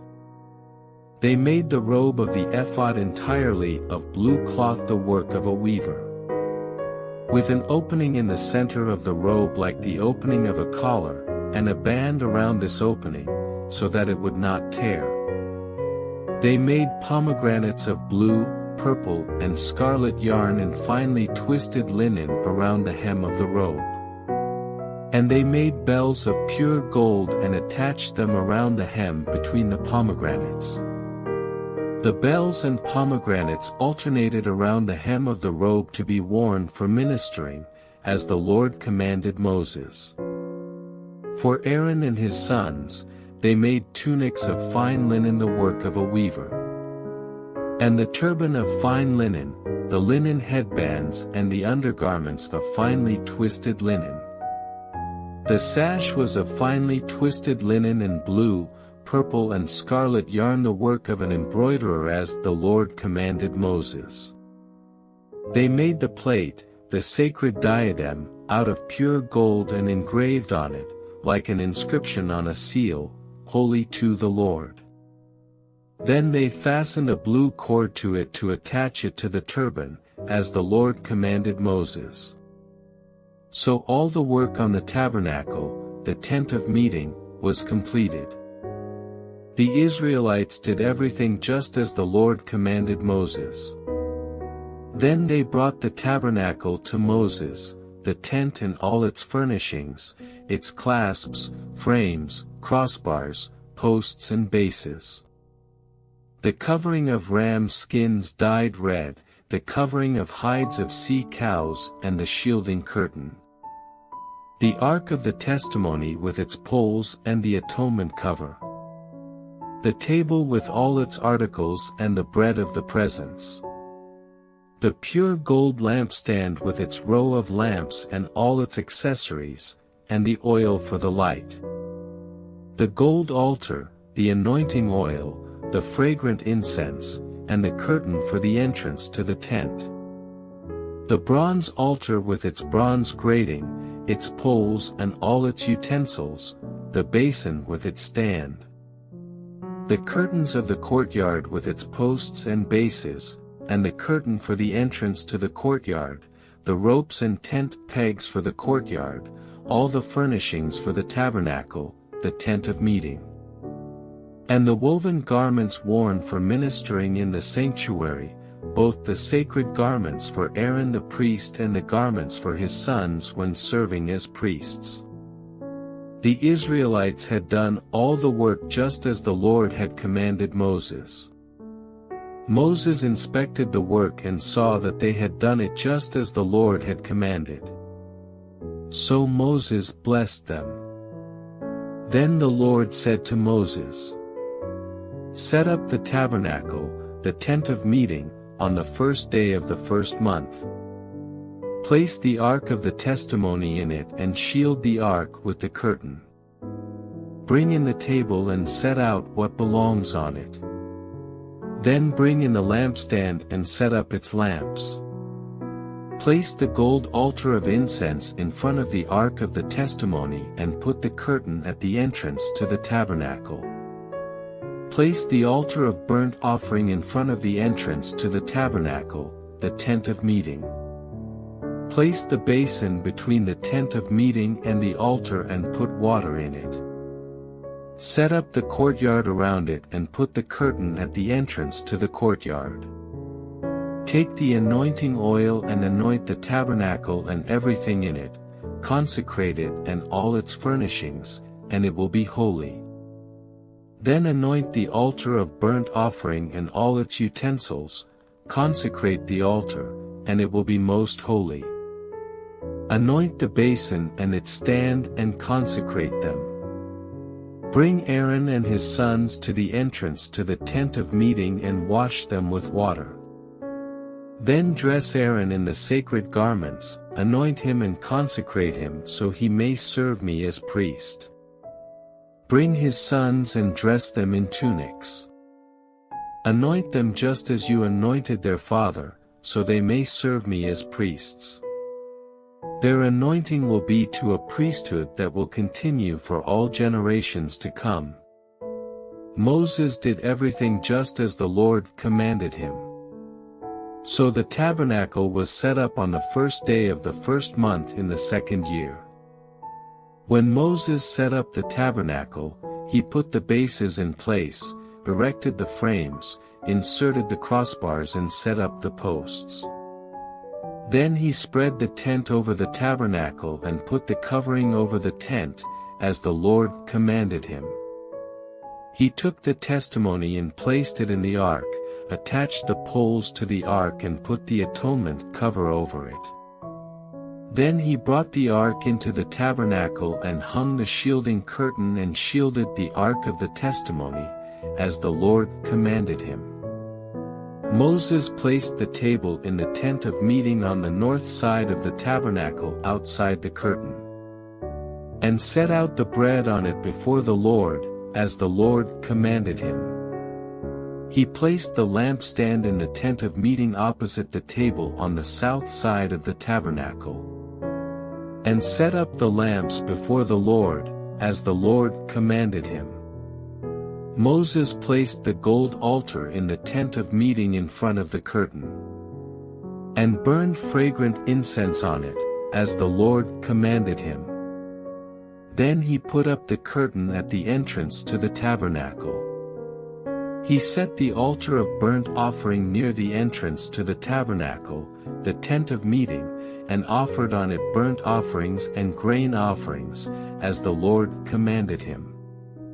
He placed the basin between the tent of meeting and the altar and put water in it for washing.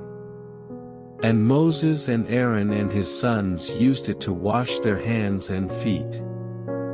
They washed whenever they entered the tent of meeting or approached the altar, as the Lord commanded Moses. Then Moses set up the courtyard around the tabernacle and altar and put up the curtain at the entrance to the courtyard. And so Moses finished the work. Then the cloud covered the tent of meeting, and the glory of the Lord filled the tabernacle. Moses could not enter the tent of meeting because the cloud had settled upon it, and the glory of the Lord filled the tabernacle.